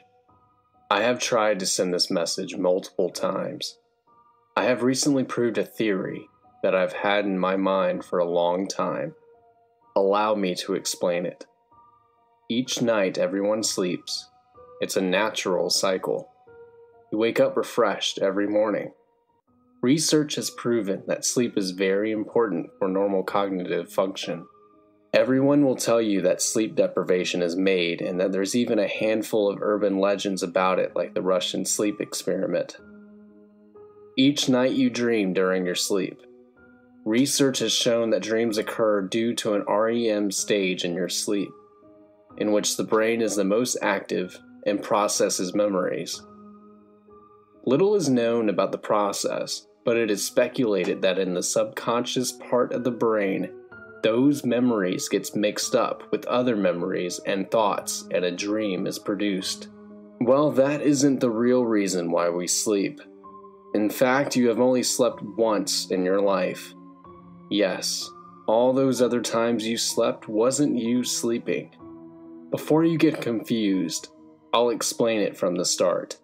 The human lifespan is 1 day long. It seems ridiculous, doesn't it? You may be thinking, I've lived for like years. Are you okay? I'm getting to that bit. So when the first time we sleep, it's almost the end of our 1 day life. We then dream about another day of life, and then we sleep in that dream. And then our mind makes us go into another day of life, sending us deeper and deeper into dreams. And since time passes faster than real time in dreams, people live a full lifetime in their sleep due to dreams, but in reality have only lived for 1 day. You know how people have experienced near-death experiences say that they saw all of their lives in a series of images in front of their eyes. When people finally die, we do actually see flashes of our whole life. It's actually people waking up from all those layers of dreams they've been having, and then finally dying awake. You may be wondering how I know this. I'm actually your subconscious mind. I have manifested this message into your layers of dreams. You must wake up. Wake up and preserve the human race before you die. Have you ever felt like you weren't in control of your actions? Have you ever felt like your life was a film and you were just watching? It actually is like that. Medical death is described as when the heart stops functioning and sending oxygen to the body. Most of our cells die during this period, due to lack of oxygen. However, an amazing and vital organ can keep on working for some period of time after death. That incredible organ is the brain. The brain is what controls the body, what defines our personality, what causes our consciousness. The brain is also the organ that is last to die. When you die, the brain knows you're dead. The starved out neurons release many different chemicals. The memory center of the brain goes on overdrive. The brain is as active as it is during the REM period of sleep. Dreams are seen during this period. Consciousness still exists after medical death, as long as the brain is still working. However, the brain on average is only active for 7 minutes after death. In those 7 minutes, the brain is highly active. The brain processes everything and desperately tries to stay alive. After blood flow stops to the brain, it kind of scans itself, reviews everything it has done and experienced. It is able to create vivid imagery in that hyperactive state. Now think about it. Why would you feel like you have no control over your decisions? Why does it feel like a life is a movie? It's because you are in those 7 minutes. Your brain is reviewing its memories and reproducing them. You're seeing your life over again. You have already lived. You can probably still change stuff if you try, but you have already lived your life. This may sound crazy to you, but you will realize that when 7 minutes are gone, when the neuron finally dies, when you lose everything. You may be wondering who I am and how I know. I am your subconscious mind. I am reminding you of your fate. More and more neurons are dying, and you're already dead. It was 3 a.m.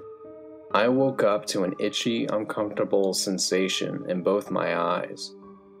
I tried to remember what had happened last night, but all I remembered was that I had gone to a party and come home hungover.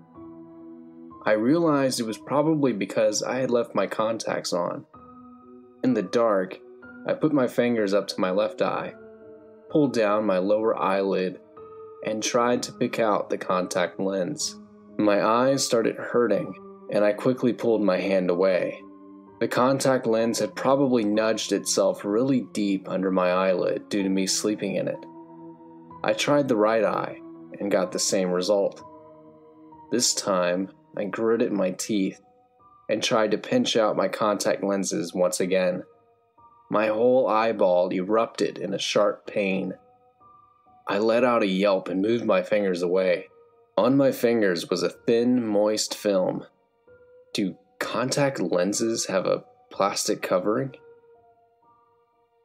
My left eye was now hurting like hell, and my vision was hazy. Screw it, I thought, as I once again tried to pull out my contact lens.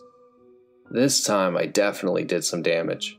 The pain seared through my whole head, and I let out a sharp scream. I quickly picked up my phone and called the ambulance. 1 hour later, and I've realized what I've done. I wasn't wearing any contact lenses. I literally ripped out layers of my eyeball.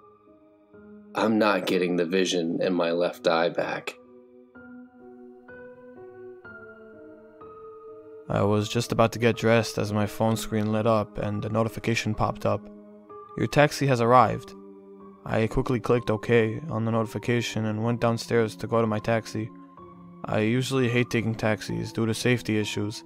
However, the meeting I had today was safer to get to in a taxi rather than my own car.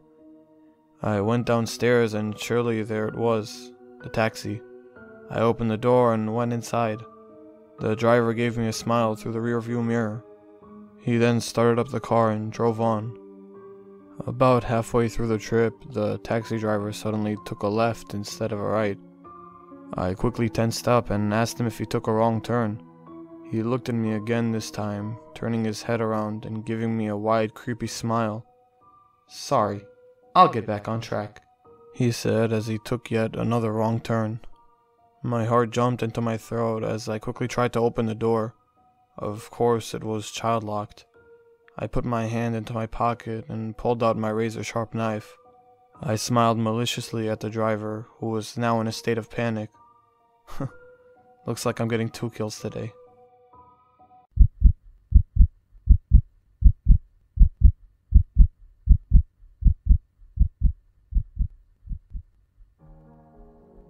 We were all chilling over at my house when my friend Corey suddenly came up with this stupid idea. Have you guys ever heard of the elevator game? It's some other stupid ritual of yours, isn't it? Ethan chimed in. No, trust me guys, it'll be fun, Corey insisted. After some further discussion, Corey managed to convince both of us. We decided to do the game as a group. I realized that we broke one of the most important rules. At the time, it didn't seem like such a big deal. We had also found the perfect place to do the ritual. The building was exactly 10 stories and it had 1 elevator. It was almost like the building was built for the ritual. I assume that most of you guys know what the ritual is, but if you have no idea what we're talking about, you can read more about it here. The plan was simple. Wait until our parents were asleep, get out the back door and meet at the hotel. Everyone was expected to arrive by 12 AM. Then we would do the ritual and go back home. It was easier said than done. I rolled and rolled around in bed, listening to the howling wind. It was raining heavily. I texted on our group chat to call it off, but Corey was adamant on doing it tonight. I sighed and checked my watch. 11:33. I slowly tiptoed out of my room and stood outside my parents' room. I put my ears against the door and heard them both snoring. They were fast asleep. I went back to my room and started making preparations. I put on my hoodie and grabbed my phone. I checked my battery. 74%. That was more than enough to last me through the night. I slowly tiptoed out of the back door and exited carefully. I snuck up to the front door wearing just my socks and then got my joggers and wore them quickly. The night was dark and enveloping. Chills ran up my spine and I got extreme anxiety. I felt vulnerable and unsafe being outside at this hour. I quickly went back inside to the house and grabbed a small knife and pocketed it. If someone jumped at me, at least I'd have something to defend myself with. I also grabbed a separate flashlight from the garage, not wanting to rely on my phone's flashlight. Finally, I walked outside and started running down the street. My heart thumped against my chest and I shivered from the cold breeze. The night was cloudy and extremely dark. The dim streetlights were my only guide. Luckily, I came across no one and made it to the hotel safely. Thinking back, that in itself was such a stupid risk I had taken. It would have costed me nothing to not have done this stupid ritual. Sure enough, Corey and Ethan were both there waiting for me. "Oh, I thought you pussied out," Corey said with a smirk. Before I could reply, however, he already started walking towards the hotel to get inside. As we'd expected, the reception lady gave us a questioning stare. Corey started walking towards her to make up some excuse for coming to the hotel at this hour, but Ethan held him back and gave him a "just get on with it" look. We continued moving past the receptionist to the elevators. There were 2 old elevators there. I made a note of which elevator we were taking and stepped in, followed by Corey and Ethan. Corey pressed the buttons in the 4262-105 order, and the elevator started ascending. My heart was pounding in my chest, and I got that feeling of dread in my stomach. Every instinct screamed at me to get out of that elevator, but I stayed glued in there. The elevator moved pretty slow and creaked like it was about to fall. Judging from the looks on Corey and Ethan's faces, they felt the same way as me. Both looked nervous and pale under the dim lighting of the elevator. No one talked, and we waited silently for the elevator to finish on the 5th floor. You think it worked?" Ethan spoke in a stutter. He was clearly nervous. Corey gave him a slow nod as the elevator stopped on the 5th floor. I was about to say something, but was cut short when a woman walked into the elevator. She was wearing a black coat and was very tall. My heart immediately started to beat faster as I realized that the ritual was going exactly as it was supposed to. Looking over at Corey and Ethan, they were equally petrified. Corey pressed a button for the 1st floor and the elevator started ascending instead. My fear reached a fever pitch and I nearly lost my balance as the elevator flew upwards. I could feel the mysterious woman staring at me. It made my skin crawl. I desperately wanted to run away from the elevator as soon as it got to the 10th floor. "Where are you guys going?" The woman asked in a sweet but artificial voice. It sounded like she was trying to imitate a human voice. Ethan and I looked at Corey and he shook his head, signaling for us to ignore her. Where are you guys going? She prompted again. Where are you guys going? Her voice grew more and more frenzied and demonic. My heart was thudding in my chest and I started feeling lightheaded. Then the woman touched my shoulder. Her grip was so cold. It sent a freezing cold through my whole body and my veins turned into ice. It felt worse than pain itself. I let out a yelp just as the doors opened to the 10th floor. Corey, Ethan, and I ran. The hallway was dark and endless. It still looked like we were in the hotel, just that all the lights were off. We all huddled together in the dark hallway, our ragged breaths being the only sound. "Let's get out of here," Ethan said. He was clearly the most disturbed out of all of us. We heard a low growl coming from the other end of the hallway. We didn't need to be told twice, and we started running back towards the elevator. The elevator doors were open and welcoming. We ran and ran, but never got closer to the elevator.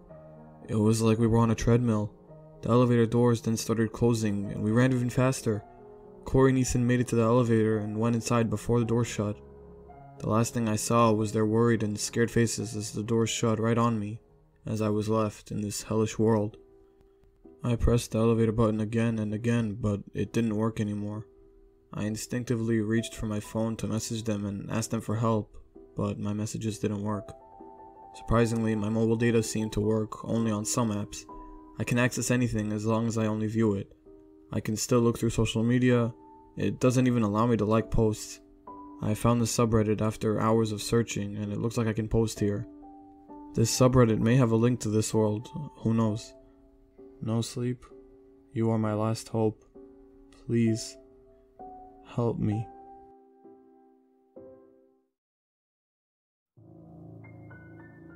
I banged and abused the elevator doors, but they wouldn't budge open. This was my 5th try in 2 hours of trying to get the elevator doors open. I wiped my sweat from my brows and checked my watch for the time back in my world. Mom and Dad must be so worried, I thought, as I got myself ready for another shoulder rush into the elevator doors. I braced myself for the pain as I ran top speed towards the elevator. I bounced right off the elevator doors as pain exploded in my shoulder. Even holding it for 5 minutes, a dull throb of pain still lingered, warning me not to do it again. At this rate, I would break my shoulder bone. I glanced out the hotel window and stared at the purplish reddish sky for the 5th time today. It was like someone had poured and mixed red and purple water paints together and then left them to blend. A red plus sign was burnt right into the middle of it. It was an angry red color, and it took place of the sun in this world. I took my phone out of my pocket to check the battery. Still 72%. My phone battery was either not running out here, or it was running out at a very slow rate. Things work differently in this world. Even my mobile data worked, but it's just a bit different. I also found that my phone camera always captured a black image and never took actual photos. My torch also seemed to have a never-ending battery. Even my own body worked differently. I didn't get hungry or thirsty, and nor did I feel the urge to go to the toilet. It was like everything was infinite in this world. Whatever state I came in, I would stay that way until I got out. I scrolled through helpful comments you guys gave me on my last post and decided to do something productive for once, rather than launching myself to the elevator doors. It was time to hunt for resources and try to explore these rooms in the hallway. I cautiously moved down the hallway and examined each of the doors leading to the rooms. I picked the first one to my left and reached for the doorknob.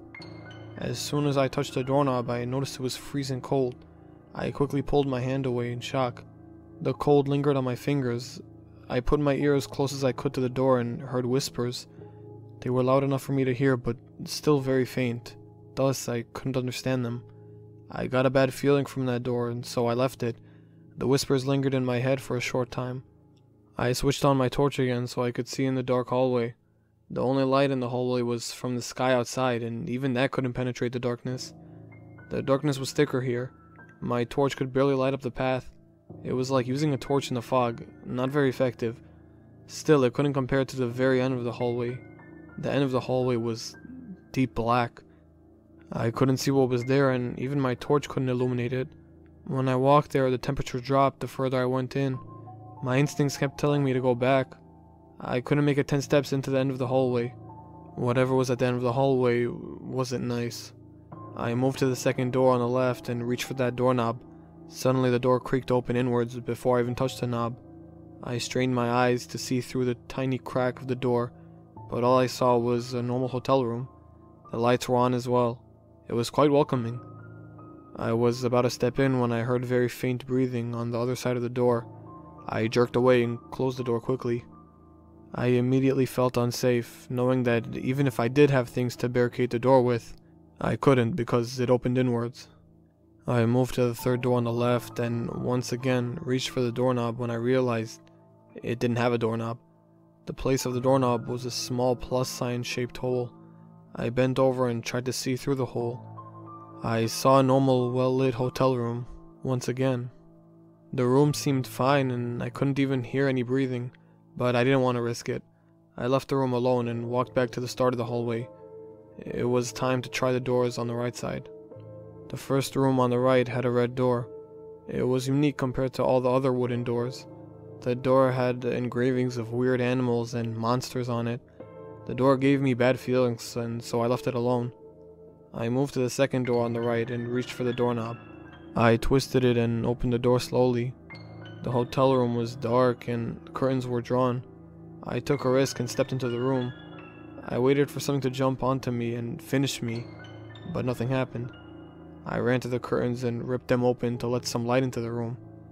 As soon as I pulled away the curtains, the room lit up more than expected. It was like I turned on every light in the room. The darkness retreated to the corners of the room. I looked around and there was a king-size bed in the middle of the room with a bedside table on either side.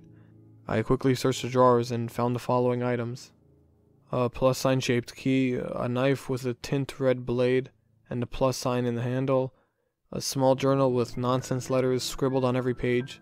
Some pages did have diagrams, I'll study them later. A purplish reddish ball about the size of my fist. It was firm but also soft in texture. The rest of the room was pretty barren. I suddenly got an idea. I placed all the items I found in one of the drawers and decided to make this room somewhat of a base for me. It seemed to be a normal room, and it had a door I could barricade with furniture. It was much safer than being out in the hallway. I grabbed the red knife I found and took it with me to explore the remaining two rooms left on the right side of the hallway. I felt secure with it, and it definitely felt like a weapon intended to be used in this world. The other knife that I brought with me from home didn't seem to be able to cut anything here apart from myself. I moved to the third door on the right and heard talking on the other side of the door. They were speaking some weird language that I couldn't even transcribe. The syllables are very different to what we speak, and I don't think a human can even recreate those sounds. There were two voices, and they were arguing, judging on the tones of their voices. The conversation played out again and again. I backed away from the door and continued down the hallway. The fourth door on the right was locked. There was no keyhole I could find anywhere, and the door wouldn't budge when I tried to push it. I felt exhausted after I'd returned back to my room. Yes, it's mine now. I lay down on the soft bed and started typing this post. I don't know what to do anymore, guys. What should I do? Please, help me out. After posting the last post, I decided to do a bit more exploring. I held the new red knife that I found and also took the plus-shaped key with me. I moved to the third door on the left, which had a plus-shaped keyhole. I inserted the key into the keyhole cautiously and slowly turned it to the right. I heard the door click open and slowly opened the door and stepped inside the hotel room. I held my knife in front of me. The room had an antique vibe to it. There were candles set around the room, and the whole room was in shades of red. The wood in the middle of the bed was brownish red. The walls were whitish red. The carpet was crimson red. The blankets and bed sheets were red too. The room felt warm. The only light sources in the room were the candles placed around the room and also a big crystal chandelier that also held candles. The candles seemed to never blow out or melt. The room was lit in most areas, yet the candles created shadows in the corners of the rooms. I felt as if I had stepped into the same room as in the Middle Ages. I cautiously walked around the room and reached for the side tables on either side of the king-sized bed. Faint whispers I couldn't even make out filled my head. I stepped back quickly. The whispers didn't dissipate. They didn't come from anywhere in particular, they were just inside my head.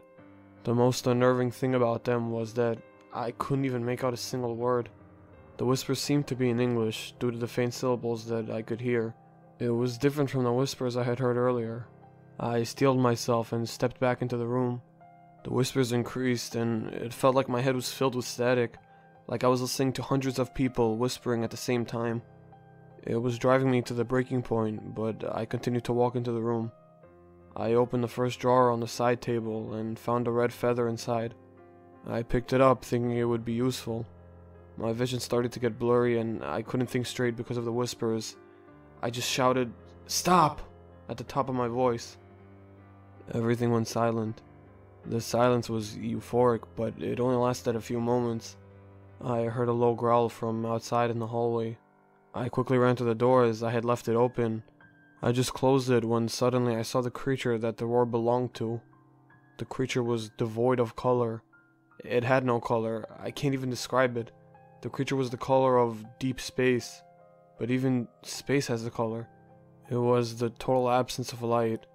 It had pulsating skin that absorbed all light that hit it.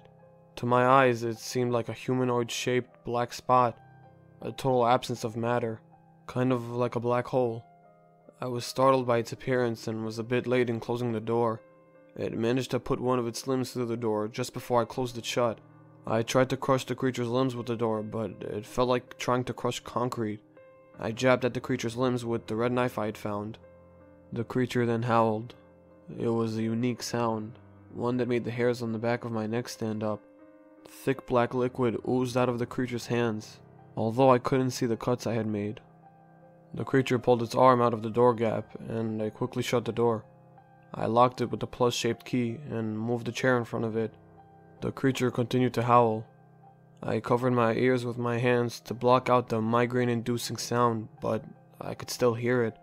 I heard it go further and further away until the howls were only a faint whisper. Immediately, the whisper started up again in my head, and I knew I had to get out of this room.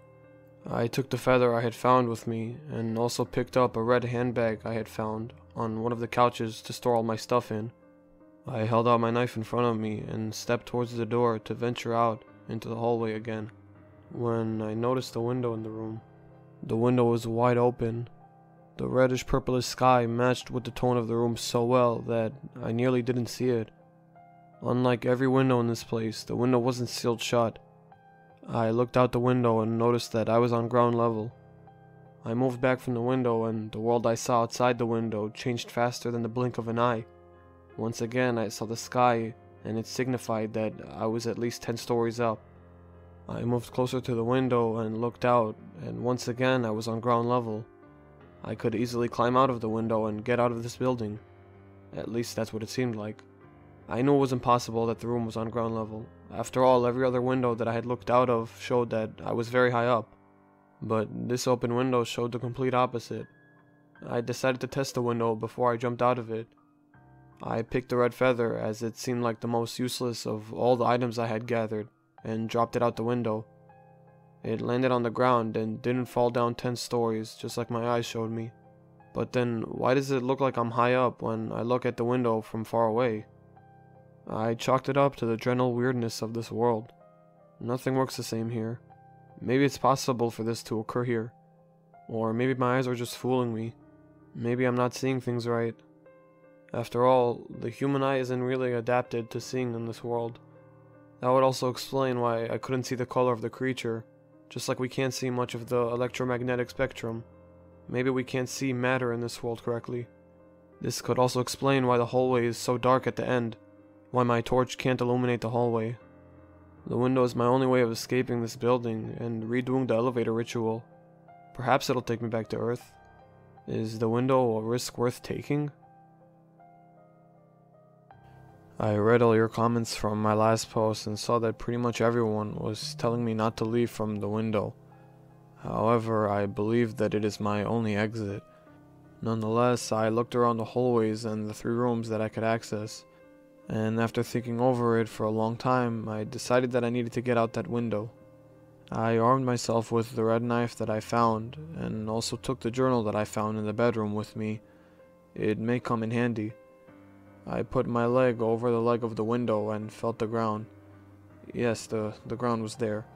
I quickly then swung my whole body over the window and was outside for what felt like the first time in weeks. I could now see the rest of the demented dimension. The city was just like it was back in our reality, except the buildings were run down and dark. The sky was the same purplish, reddish, rich color, and the red cross took the place of the sun. The place was rather dark, like a dim room. Suddenly, the hairs on the back of my neck stood up, and I had a strong feeling that something was looking at me. I looked around and noticed them. From the windows of the run-down buildings, the beings of this dimension were staring at me. They had a humanoid shape, but all their body parts were in wrong proportions. Their eyes were bright red and shone like lighthouses from behind those dark windows. I didn't give them any more time to stare at me, and quickly started running back towards the entrance of the building. I heard the beings all howl as they jumped out of their windows and started chasing me. I didn't look back. I quickly entered the building and made it for the elevators. The doors were wide open, and I quickly rushed into the elevator and punched a button in the 426210-5 order. I watched the monsters come in. The doors closed a split second before the monsters came in. I prayed to God that I will return to my world. I held my breath as the elevator made it back to the ground floor, and the elevator doors opened. I nearly jumped when I saw Corey and Ethan grinning at me. "We thought you got stuck. Come on, we have to get home. That was boring," they said as they pulled me along with them. For the past few weeks or so, everything seems different. There are small changes everywhere that are driving me crazy. Sometimes, just as I'm falling asleep, I can see shadows moving in my peripheral vision. Have I returned?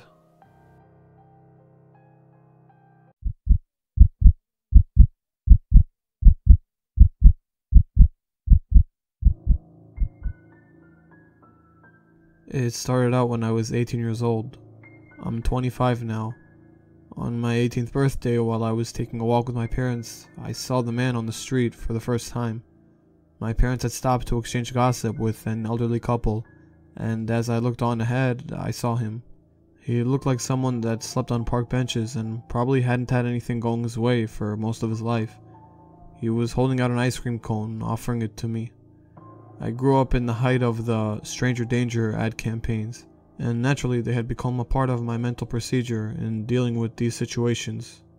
I firmly shook my head no, and the hand with the ice cream withdrew. If that had been the end of it, then I wouldn't be writing this story.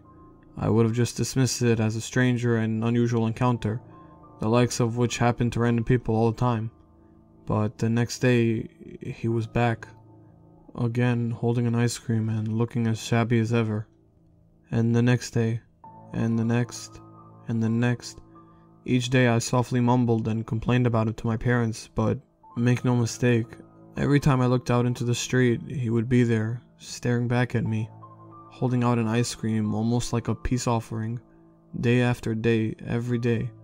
This daily routine went on for close to a decade. He was there wherever we went. We took a vacation to Japan and he showed up outside our hotel. We took a trip to Aunt Eva's cabin. He was standing among the trees in the forest. Wherever we went, he followed us, always with an ice cream to offer. It took me 3 years to realize that nobody else could see him. I opened my door that morning to see a fresh batch of snow with some very fresh footprints. As far as I could tell, the footprints came all the way to our front door and then turned around and walked away. I tried pointing that out to my friend, but she just looked at the snow, back at me, back at the snow, and told me there was nothing there. I was just seeing things. I pointed to the man himself standing behind our mailbox, but again, nothing. Just standing there holding a fresh ice cream cone. So the others can't see him. I can. Over the next few years, I tried every method possible to get rid of him. I spoke to witch doctors, I spoke to spiritualists, babas, yogis, even philosophers. Nothing. I'm 25 years old now. I decided the only way to get rid of him was to give him what he'd been offering for 7 years. Take the ice cream. So I did. I walked directly up to him and took the ice cream from him. Mistake. Big mistake. I shouldn't have done that. Instantly, I felt my arm grow colder and colder until it felt like it was going to shatter into pieces. I felt the world around me start to fade and started experiencing intense visions. I felt my consciousness contracting, if that even makes any sense, and I felt myself fading from the world. It took me a second to realize I was becoming like him. I was disappearing from the world. I slapped him in the face with my other hand, an action that seemed so impossible. I think it actually startled him. My other arm felt warmer for just a second, just long enough for me to drop the ice cream and run. That was last month. Ever since then, I've started seeing the man again, but worse. I've started seeing all his friends. Everywhere I go, wherever I look, there's a pale, dull-eyed ghost looking at me, offering me an ice cream. It was 1 a.m. It was raining outside and all I could hear was the heavy drumming of the rain on the roof. The occasional lightning strike was the only thing that interrupted the rain. I was sitting in my bedroom watching literally anything I could find on YouTube. I was pretty sleepy and decided to watch one last video. I've been repeating this one last video pattern for the past hour and just continued watching more stuff. Suddenly, the video I was watching just abruptly ended and I was looking at a black screen. I saw the yellow bar at the bottom and realized that an ad was loading up. As quickly as the black screen had appeared, it just disappeared and the ad started playing. It was one of those heavily edited face cream advertisements, except it was beyond photoshopped. The skin was literally smooth as glass. It was weirdly unnerving. The face looked like a plastic doll.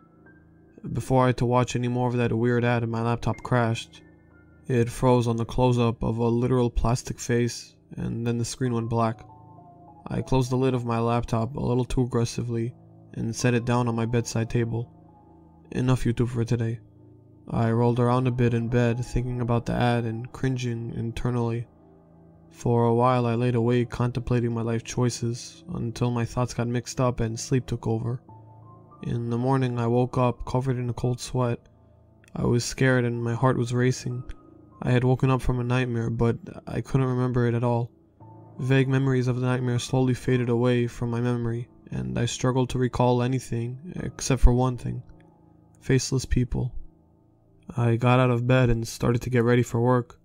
That extinguished any memory I had of my nightmare, and I continued on with my daily routine. I was a bit tired from not getting adequate sleep, and I could feel a bad headache setting in. I got out of my house and started driving to the nearest 7-Eleven to grab myself some coffee and maybe a donut. I stopped at a red light signal at an intersection. The cars in front of me started to turn right. I was switching between looking at the traffic signals and the cars ahead of me when I caught something. Literally every driver of the cars ahead of me were faceless. They had absolutely no facial features. Just eyes, 2 little holes for nostrils, and an opening for a toothless mouth. Their skin was just smooth. Smooth like the ad I'd seen last night. I was frozen in place when the car behind me blared its horn and I instinctively looked up at the traffic lights. The light was green and I quickly accelerated and turned to my right.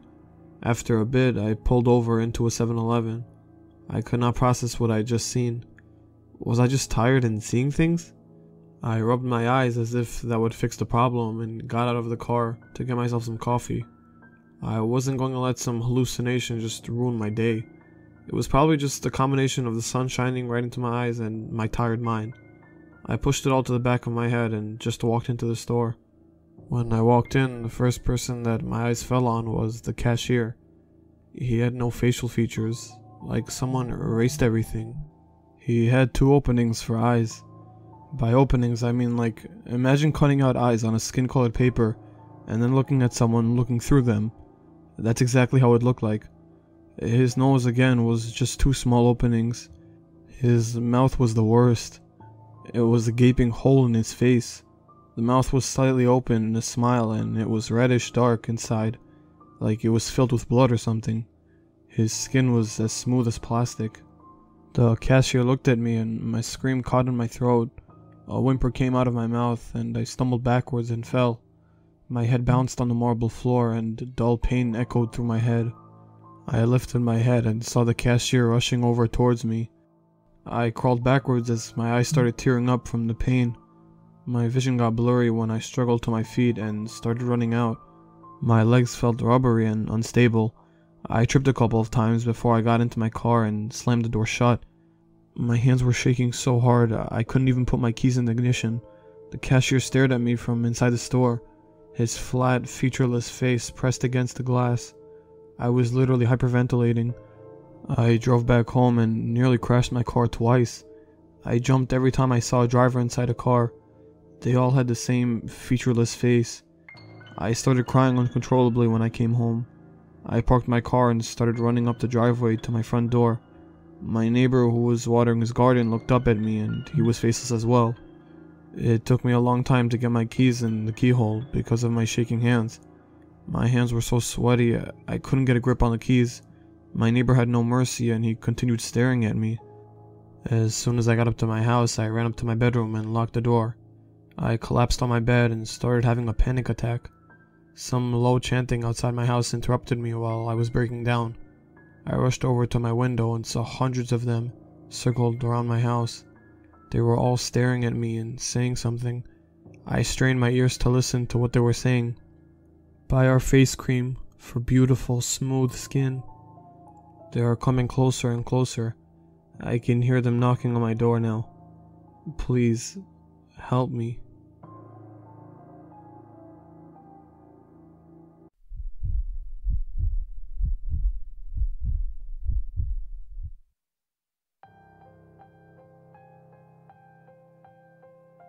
Do you know about the hooded man ritual? X, my girlfriend, asked me 3 days ago. I'm not calling my girlfriend X to protect her privacy, it's only because I don't remember her name. She's slowly disappearing from our lives like she never existed. Even her parents have forgotten her. I don't know how I still remember. It all started last Saturday afternoon. X was talking about some new ritual called the hooded man ritual.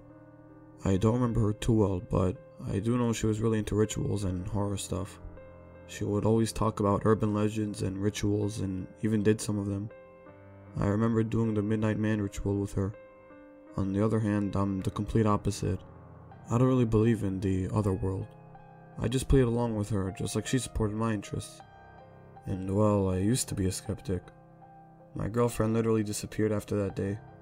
No one remembers her and even my memory of her is fading away. I don't remember her face and how she looks, no matter how hard I try.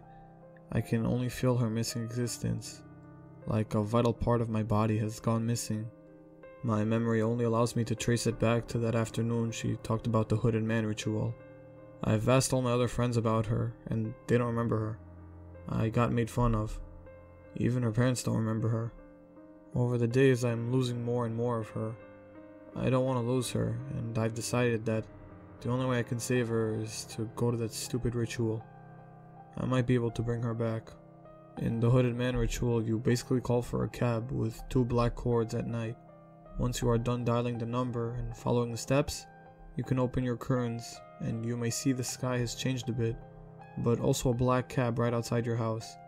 You have to exit your house and then sit in the back seat of the black cab. You will find it empty. Then you will have to fall asleep. Once you wake up, it should be 3:30 a.m. You should bring a watch with you to check this. Fall asleep again and you will wake up inside the cab, except this time, it'll be in motion and the hooded man will be driving it. You can sit in the cab and observe the weird landscape of the other world. There may be another passenger. It is usually advised not to speak to them. Whenever you want to leave, lean close to the hooded man's ear and say, "I have reached my destination." You will fall asleep and wake up in your house. I followed the steps for the ritual and hung up my phone. I walked over to my curtains and pulled them open. The sky was a purple color and it was devoid of clouds. I looked across the street and sure enough, there was a black cab parked there.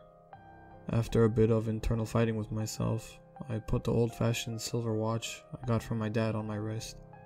I walked outside and towards the black cab. Its windows were tinted and it looked quite eerie. I put my hand firmly around the handle and opened the door to the back seat. It was quite comfortable inside.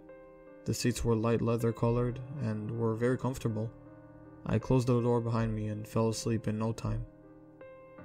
I woke up slowly and was momentarily confused when I found myself in the cab. My heart raced as I checked the watch. 3:30 a.m. I prepared myself to fall asleep again, and once again it didn't take too long for me to fall asleep. I woke up to the humming sound of a car engine. I opened my eyes and found myself in the same cab. It was moving on a highway. The sky was of a reddish shade, with a massive plus sign burnt into it. The highway was surrounded by dull fields.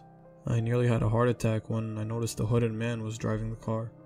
He was dressed in all black and had a hood covering his face. He drove the cab silently. I was just about to ask him about my girlfriend when suddenly something clicked in my mind. I remembered everything. Her name was Manel. I remembered how she looked like. I remembered her personality. I remembered everything. It was like some part of my brain just turned on. This made me even more determined to find her, and so I steeled myself and asked the hooded man firmly, "Where's Manel?" He pondered on the question for a moment before he answered in a deep, monotone voice, devoid of emotion, "Wait until the end." I was about to ask 100 more questions when I came to my senses and realized that I had just broken a rule by talking to him. My voice caught in my throat and my heartbeat rose. I rubbed my sweaty palms together nervously. I decided not to ask any more questions. The hooded man started laughing, a laugh that sends chills down my spine to this day, a laugh that echoes in my ears again and again. He then composed himself and continued driving. I was shivering uncontrollably from fear. To soothe my nerves, I decided to look outside at the scenery. The fields were now full of strange animals. Animals that resembled cows walked around, eating the grass in the fields. They had purple skin and eyes in front of their face, like a human. Each animal got more and more messed up as the cab drove along the highway. Soon the fields were filled with lots of wooden poles. Each had human heads on them. Some were fresh with blood still dripping down from them, while some were old and half decaying. The landscape got more and more chaotic as I went on.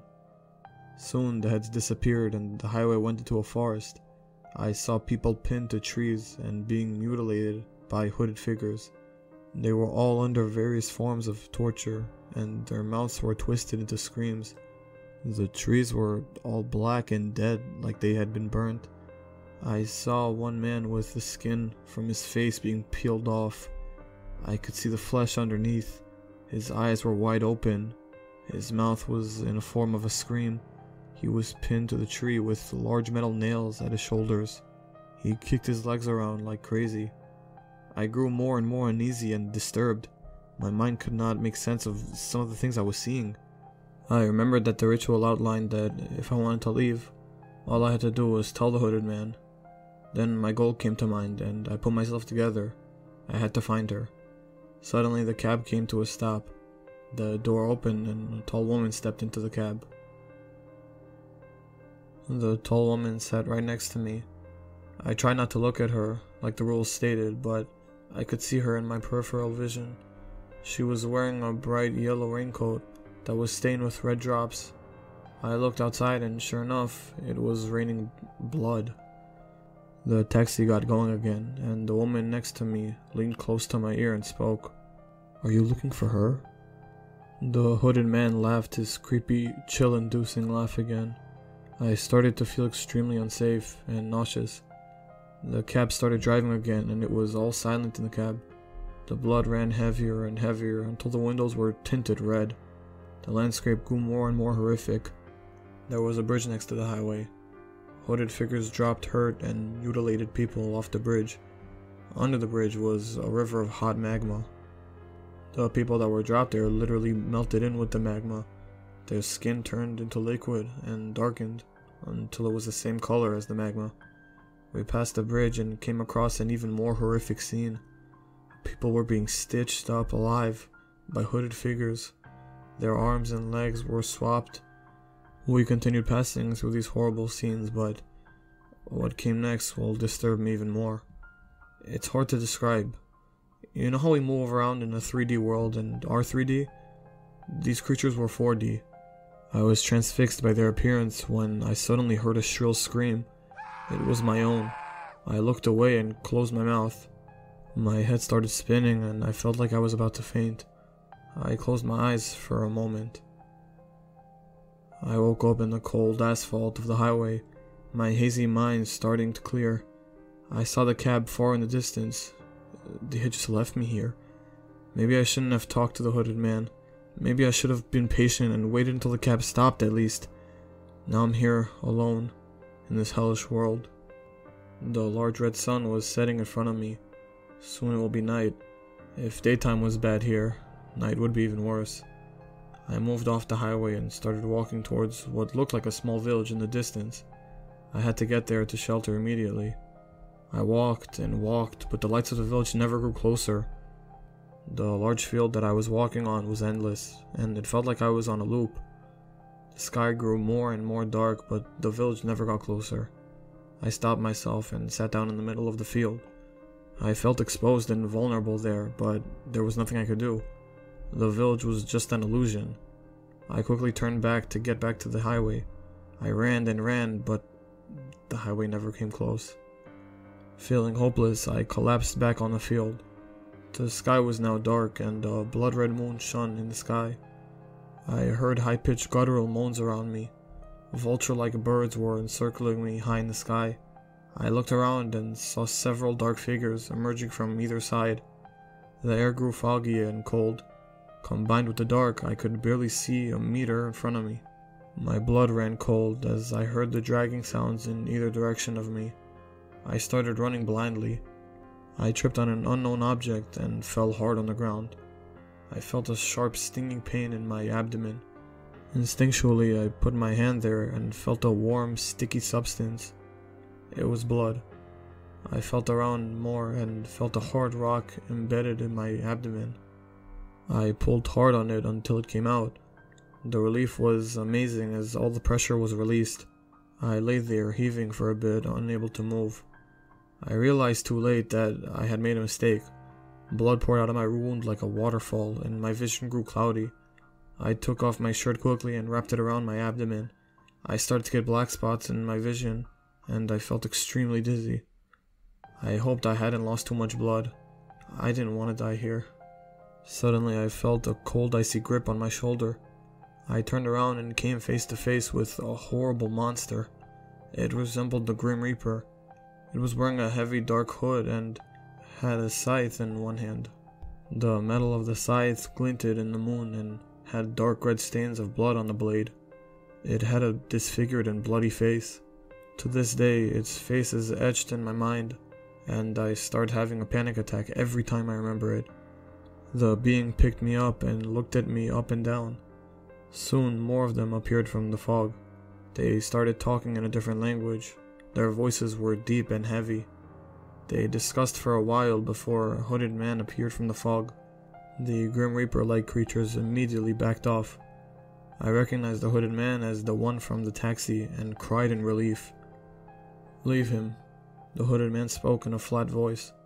The creatures obeyed and disappeared in the fog. The hooded man came to me and spoke. "Don't come back." Suddenly my head started spinning again and I fainted. I woke up in my house. The first thing I did was check my abdomen. In place of the wound I had was now a big red scar. I suddenly remembered Manel and realized that I had not fulfilled my purpose. Don't try rituals like these for fun. The other world is not to be messed around with. It is a dark and scary place where we humans do not belong.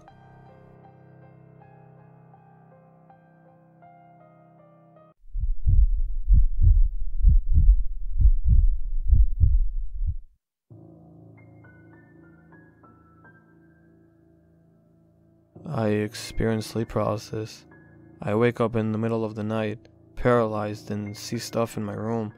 Sometimes it's shadows, sometimes it's some demon creature. I hear voices and smell things such as sulfur or rot. I've woken to what felt like 1,000 spiders running over my skin, or with the feeling that someone was laying in the bed beside me, even though I slept alone. They're very terrifying moments, and I'm unlucky enough to deal with it all the time, usually when I'm stressed. But 2 nights ago it was completely different. To start off, my 2-bedroom apartment is on the 2nd floor, and in an old building. The living room is in the center with the stairs down behind it, and on the right is a small hall that leads to the bathroom and the 2 bedrooms, one of which is my office area. Many nights I see someone in the doorway to my bedroom just standing there and watching me while I can't move. I see it even when the door is closed. Your brain can mess with you pretty hard. The only thing that I found to help is to close my eyes and slow my breathing, which usually causes me to fall back asleep and wake up fine. 2 nights ago that didn't work. Something felt different about the thing standing in my hallway. It was a tall silhouette, the size of the doorway. It moved twice while I stared, once into the office and once into the living room, and then it returned back to my doorway. I had never seen something so large before, and could feel a panic attack coming on. I couldn't move for what felt like hours, and when it returned to my doorway I felt sick. I could smell something strange in the room, soot and coal mixed together. I knew its gaze raked over me, and the few places that had slipped from under the sheet. It started to chuckle, a chilling sound that echoed in the quiet. I wanted to yell, to do something, but by the time I could move and see the world as it was, it had moved on. I called my boyfriend and whined until he came over. The doorbell rang a little after 3 in the morning, and I rushed down the steps to answer the door. Luke stood on the other side and yawned, eyes half glazed over. Our conversation is me going off memories, so it's as close as I can remember. I can't wait until we move into the same apartment. I was having a good dream, babe. You ruined that. You so owe me. I grabbed him and pulled him into a tight hug. He stood shocked for a moment and then put his arms around me. You really freaked me out this time. I nodded into his shoulder. Thanks for coming. Yeah, of course. Come on, let's head up. He moved me back to the door, but I didn't let go until we were against the steps. I moved my hand down to his arm and gripped it tightly as he closed the door and locked it. He led the way upstairs and moved to the couch where he made me sit. I'll make us some tea and you can tell me what happened.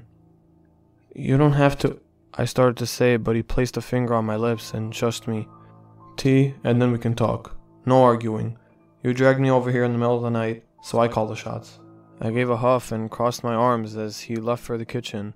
He came back out after putting water in the microwave and sat down next to me. Alright, so what happened? I rubbed my arms and shrugged. I don't know, it's stupid. Come on, Cassie, it's not stupid, just tell me. I saw something in my doorway. Okay, but you've had that happen before. Why so freaked this time? It was different, I said, and I took a sip of the tea and nearly burned my lip. I just felt different and I couldn't go back to sleep. Well, let's take a look around just to be sure everything's good, he said and got up. I followed him with my eyes as he went to the hallway and looked into the bedroom. He stood there for a moment without a word and then came out, a strange look on his face. Cassie? What's wrong? I put the tea down on the coffee table and could feel my hand shaking. He looked toward the other bedroom, his brows knitted together. Were you drunk with charcoal or something before you went to bed? I shook my head, confused. I wasn't the artistic type. I got up and came over. I don't have any charcoal here. Okay, can you explain this? He moved aside and held a hand out to the upper wall beside the door in the bedroom. There on the white paint was what looked like a smudge of an upside-down cross drawn in charcoal. He reached up and ran his fingers through it, and then rubbed it between his thumb and finger. Feels like soot? How the hell would you know what soot feels like? I spent the summer with my uncle a few years ago. He made me clean out the fireplace and chimney. I'll never forget the feeling of it. He tried on a smile, but faltered. So this wasn't you? No, what the hell's going on, Luke? I could feel my heart thudding against my ribs. This didn't feel right, not at all. I shivered even though the apartment was warm. Where the hell would soot be coming from? Luke shrugged. I don't know, you could have touched it outside or something. This place is old. And I drew a damn cross by accident? Don't jump all over me, I'm trying to figure this out too, he said as I tangled my hands up in my hair and walked away. What exactly did you see? Just this tall silhouette in my doorway. Most of the time they slender and they don't stay at the doorway, but come into my room and stand over me. This one just watched me and I could feel it stare. Like, I don't know, like it was feeling me up with its eyes. And that never happened before? No, and it moved around my apartment, which never happened either. Where did it go? I pointed at the office room and the living room. Just entered both of the rooms and then came back and watched me for what felt like forever, chuckling at me. Then it went into the office and I could get up again. When I looked, nothing was there. Luke went into the living room. I heard him move a chair from the dining area and then called me out. There's another one here. I went over and in the corner near the AC vent was another smudged upside down cross. This one much smaller than the other. Luke was on the chair looking into the vent. What the hell is going on here? Luke looked angry after a moment, his hands balling into fists. This is the first time you saw this silhouette? I guess they kind of merged together after a while. He stalked out of the living room and into the office. Luke? He didn't answer me as he went into the office and started moving the boxes around. I was in the middle of packing as we had found an apartment together. Luke, you're scaring me. Son of a... What is it? He shoved aside a bunch of boxes so he could get to the wall, where a square of wood went around a piece of the dry wall. He pulled on the top and a whole section of the wall popped out. Inside was an old brick fireplace. Luke started to curse as he stuck his head inside and looked up, and then down. He slammed his hand against the wall into the driver's seat and puffed out a breath. He just sat there for a moment and then dug for his cell phone in his pocket. Who the hell are you calling? The police, he said as he started his car and turned on the headlights. What? Why? He held up a finger as someone must have picked up. Yes, I need the police down here. Someone was in my girlfriend's apartment and I think it was her downstairs neighbor.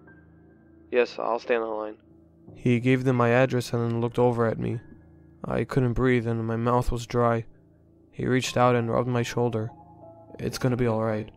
The police arrived about 20 minutes later. Luke went out to speak to them and then came back for my key to the apartment. They went up and looked around, and then the police pounded on the apartment door below me. No one answered. Luke and one of the officers came back to the car, where I sat still trying to wrap my head around what was going on. You have your rental office number? Luke asked as he opened the door. I handed him my cell phone and he found it, and gave the number to the officer. He then sat down in the driver's seat. They're gonna try to get into the apartment. I smacked his shoulder and he looked over at me surprised.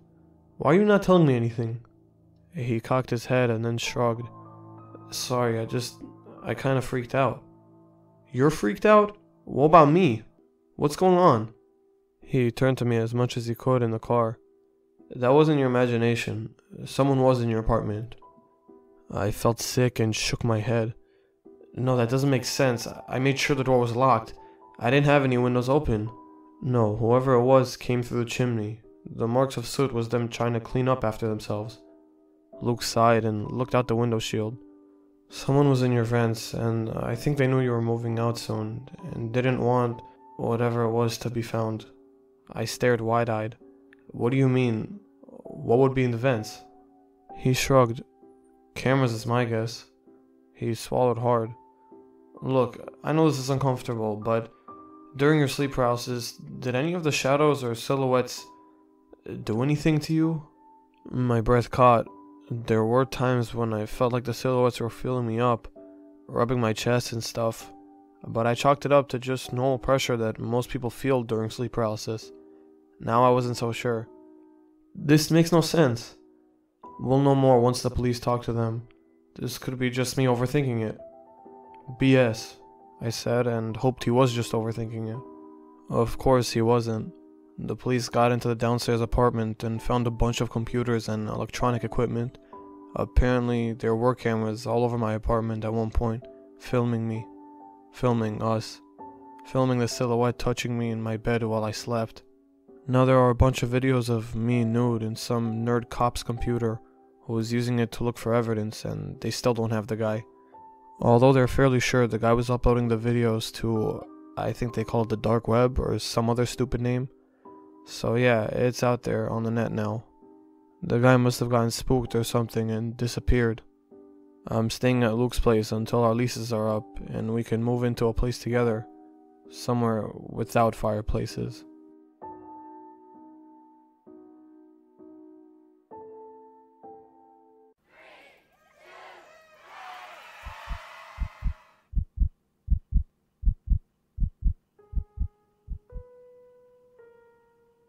Today marks 18 years since my wife and I lost our daughter. She was born when we were both in our teens, so at times it really feels like a lifetime since we last saw her. Her name was Susan and she was only 4 when we lost her. She was the absolute center of my wife's world. Understandably, the loss was unbearable for her. We've both dealt with lifetime friends passing before, but I had never seen her as devastated as she was when we lost Susan. The police searched for months. I suspect longer than they normally would have for a case like this, given the hell that my wife put them through when they had no new leads to report.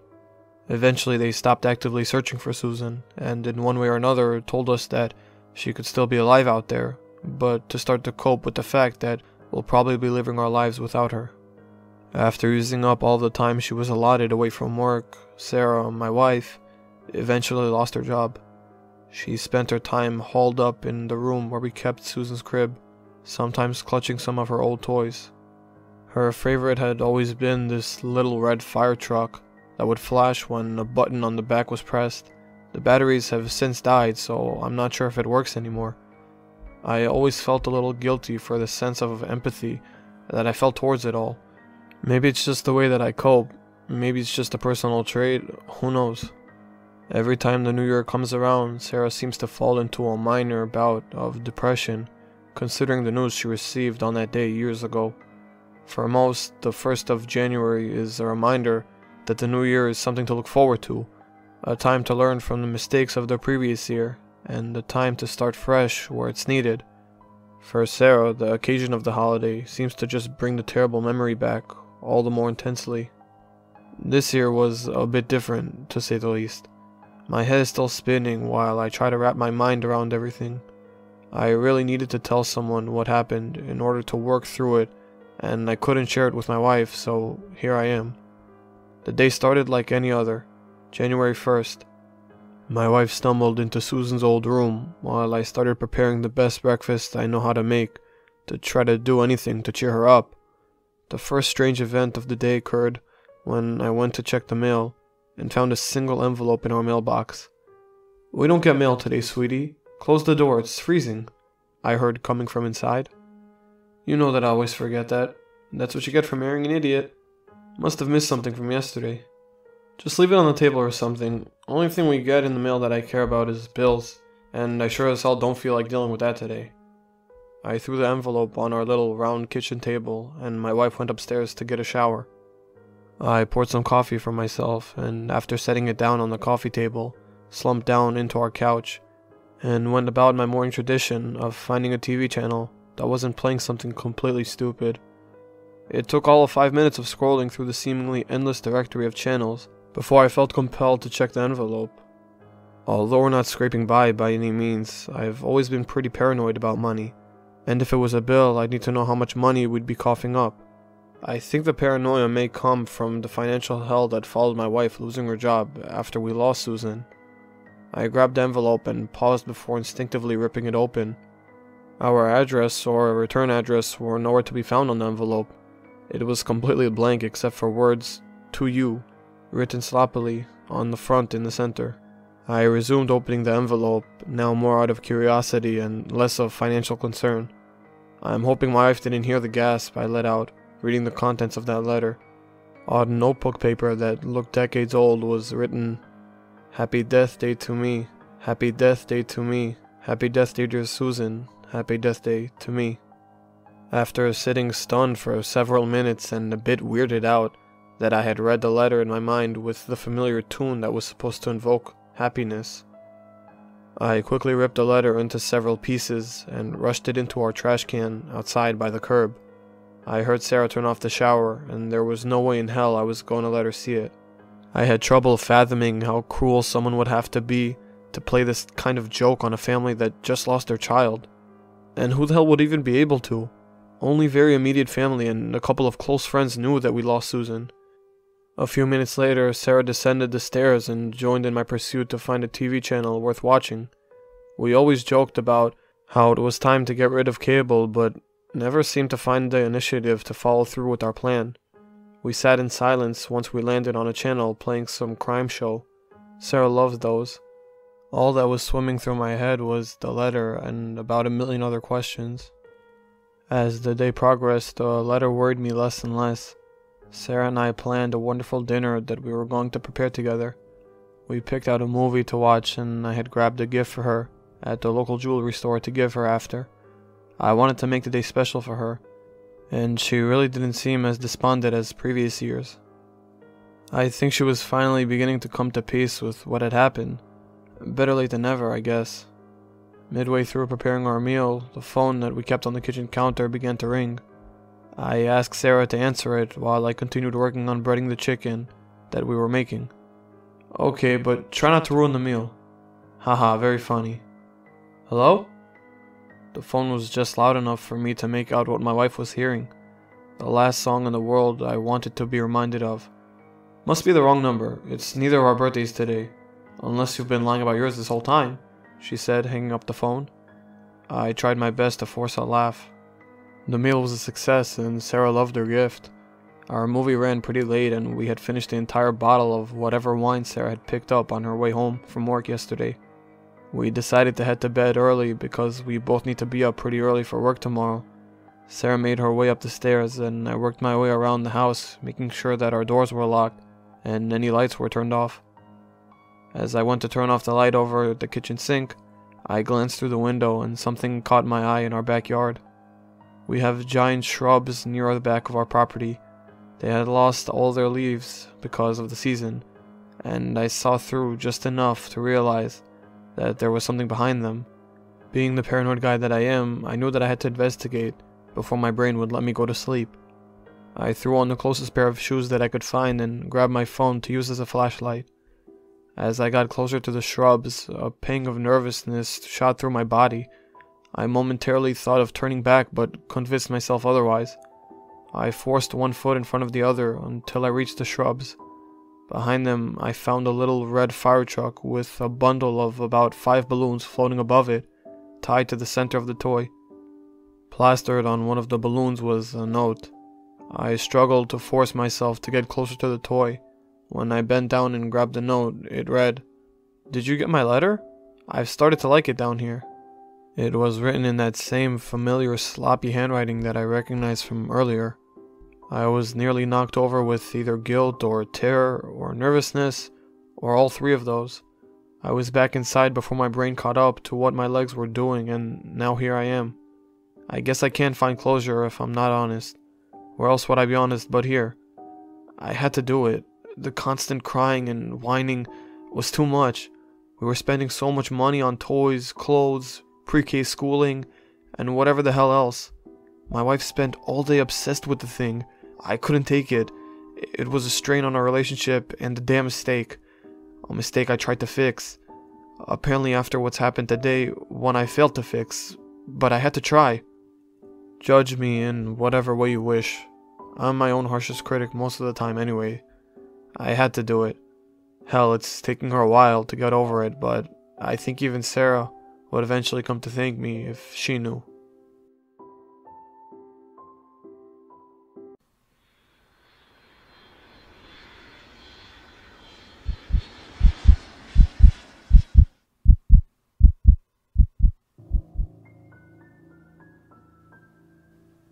Did you know that there were 86 commercial plane accidents last year? That's what I read in the airport lobby before I boarded my plane. Needless to say, it made me even more nervous. It was my first time flying, and reading about plane crashes really wasn't helping. I stopped for a slight moment before stepping into the plane with a shaky leg. The flight attendant flashed me a blinding white smile and asked me for my plane ticket. I gave it to her with sweaty hands. She took a look at it and pointed me inside the cabin.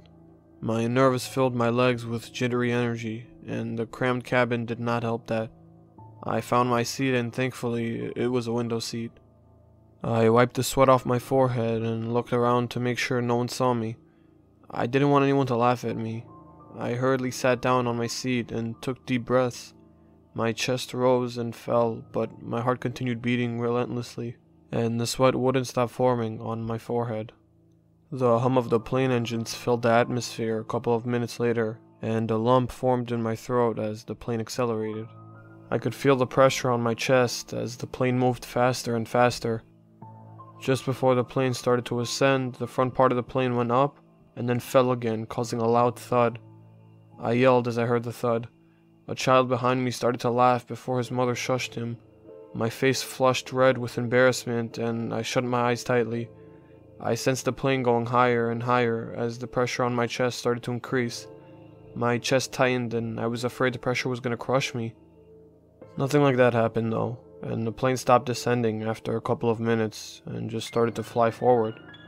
I unbuckled my seatbelt with shaky hands as my adrenaline rush wore off.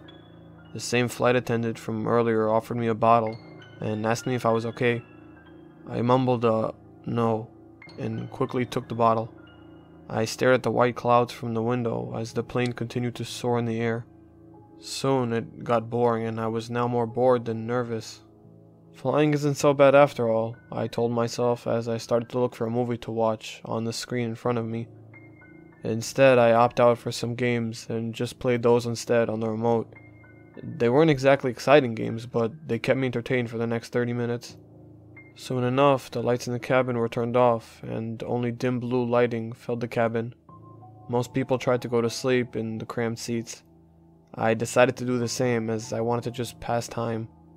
That was the worst decision I made.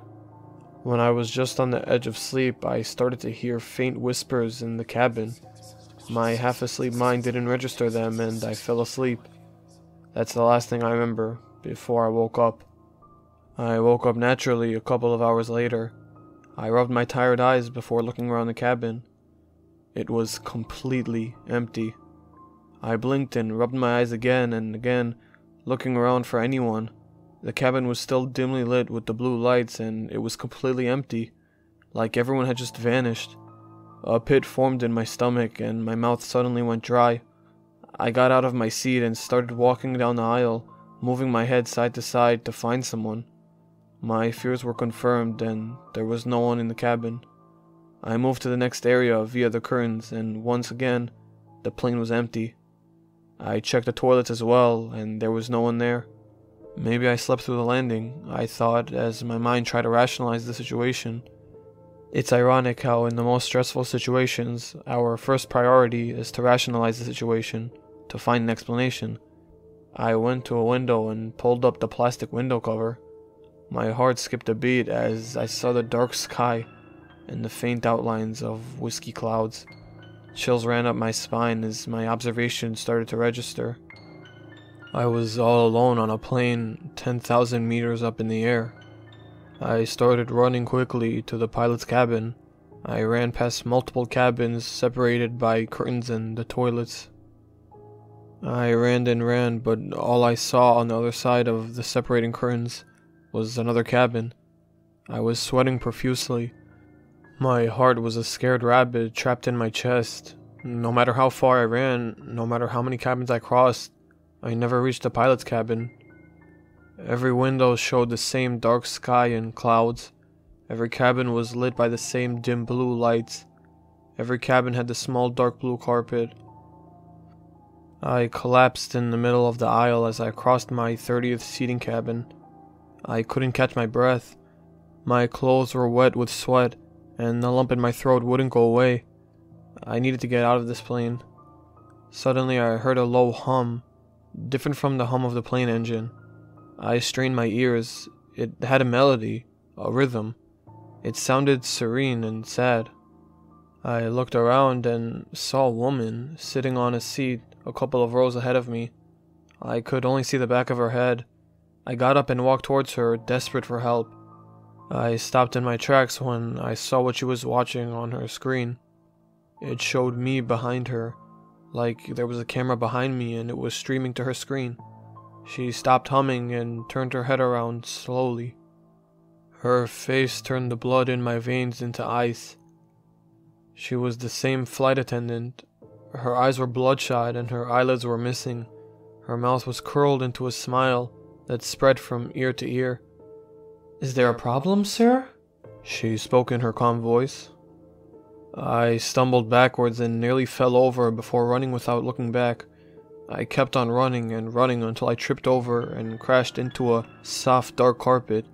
I looked back and noticed that I had tripped on a bottle, the same one that the flight attendant had given me before I fell asleep.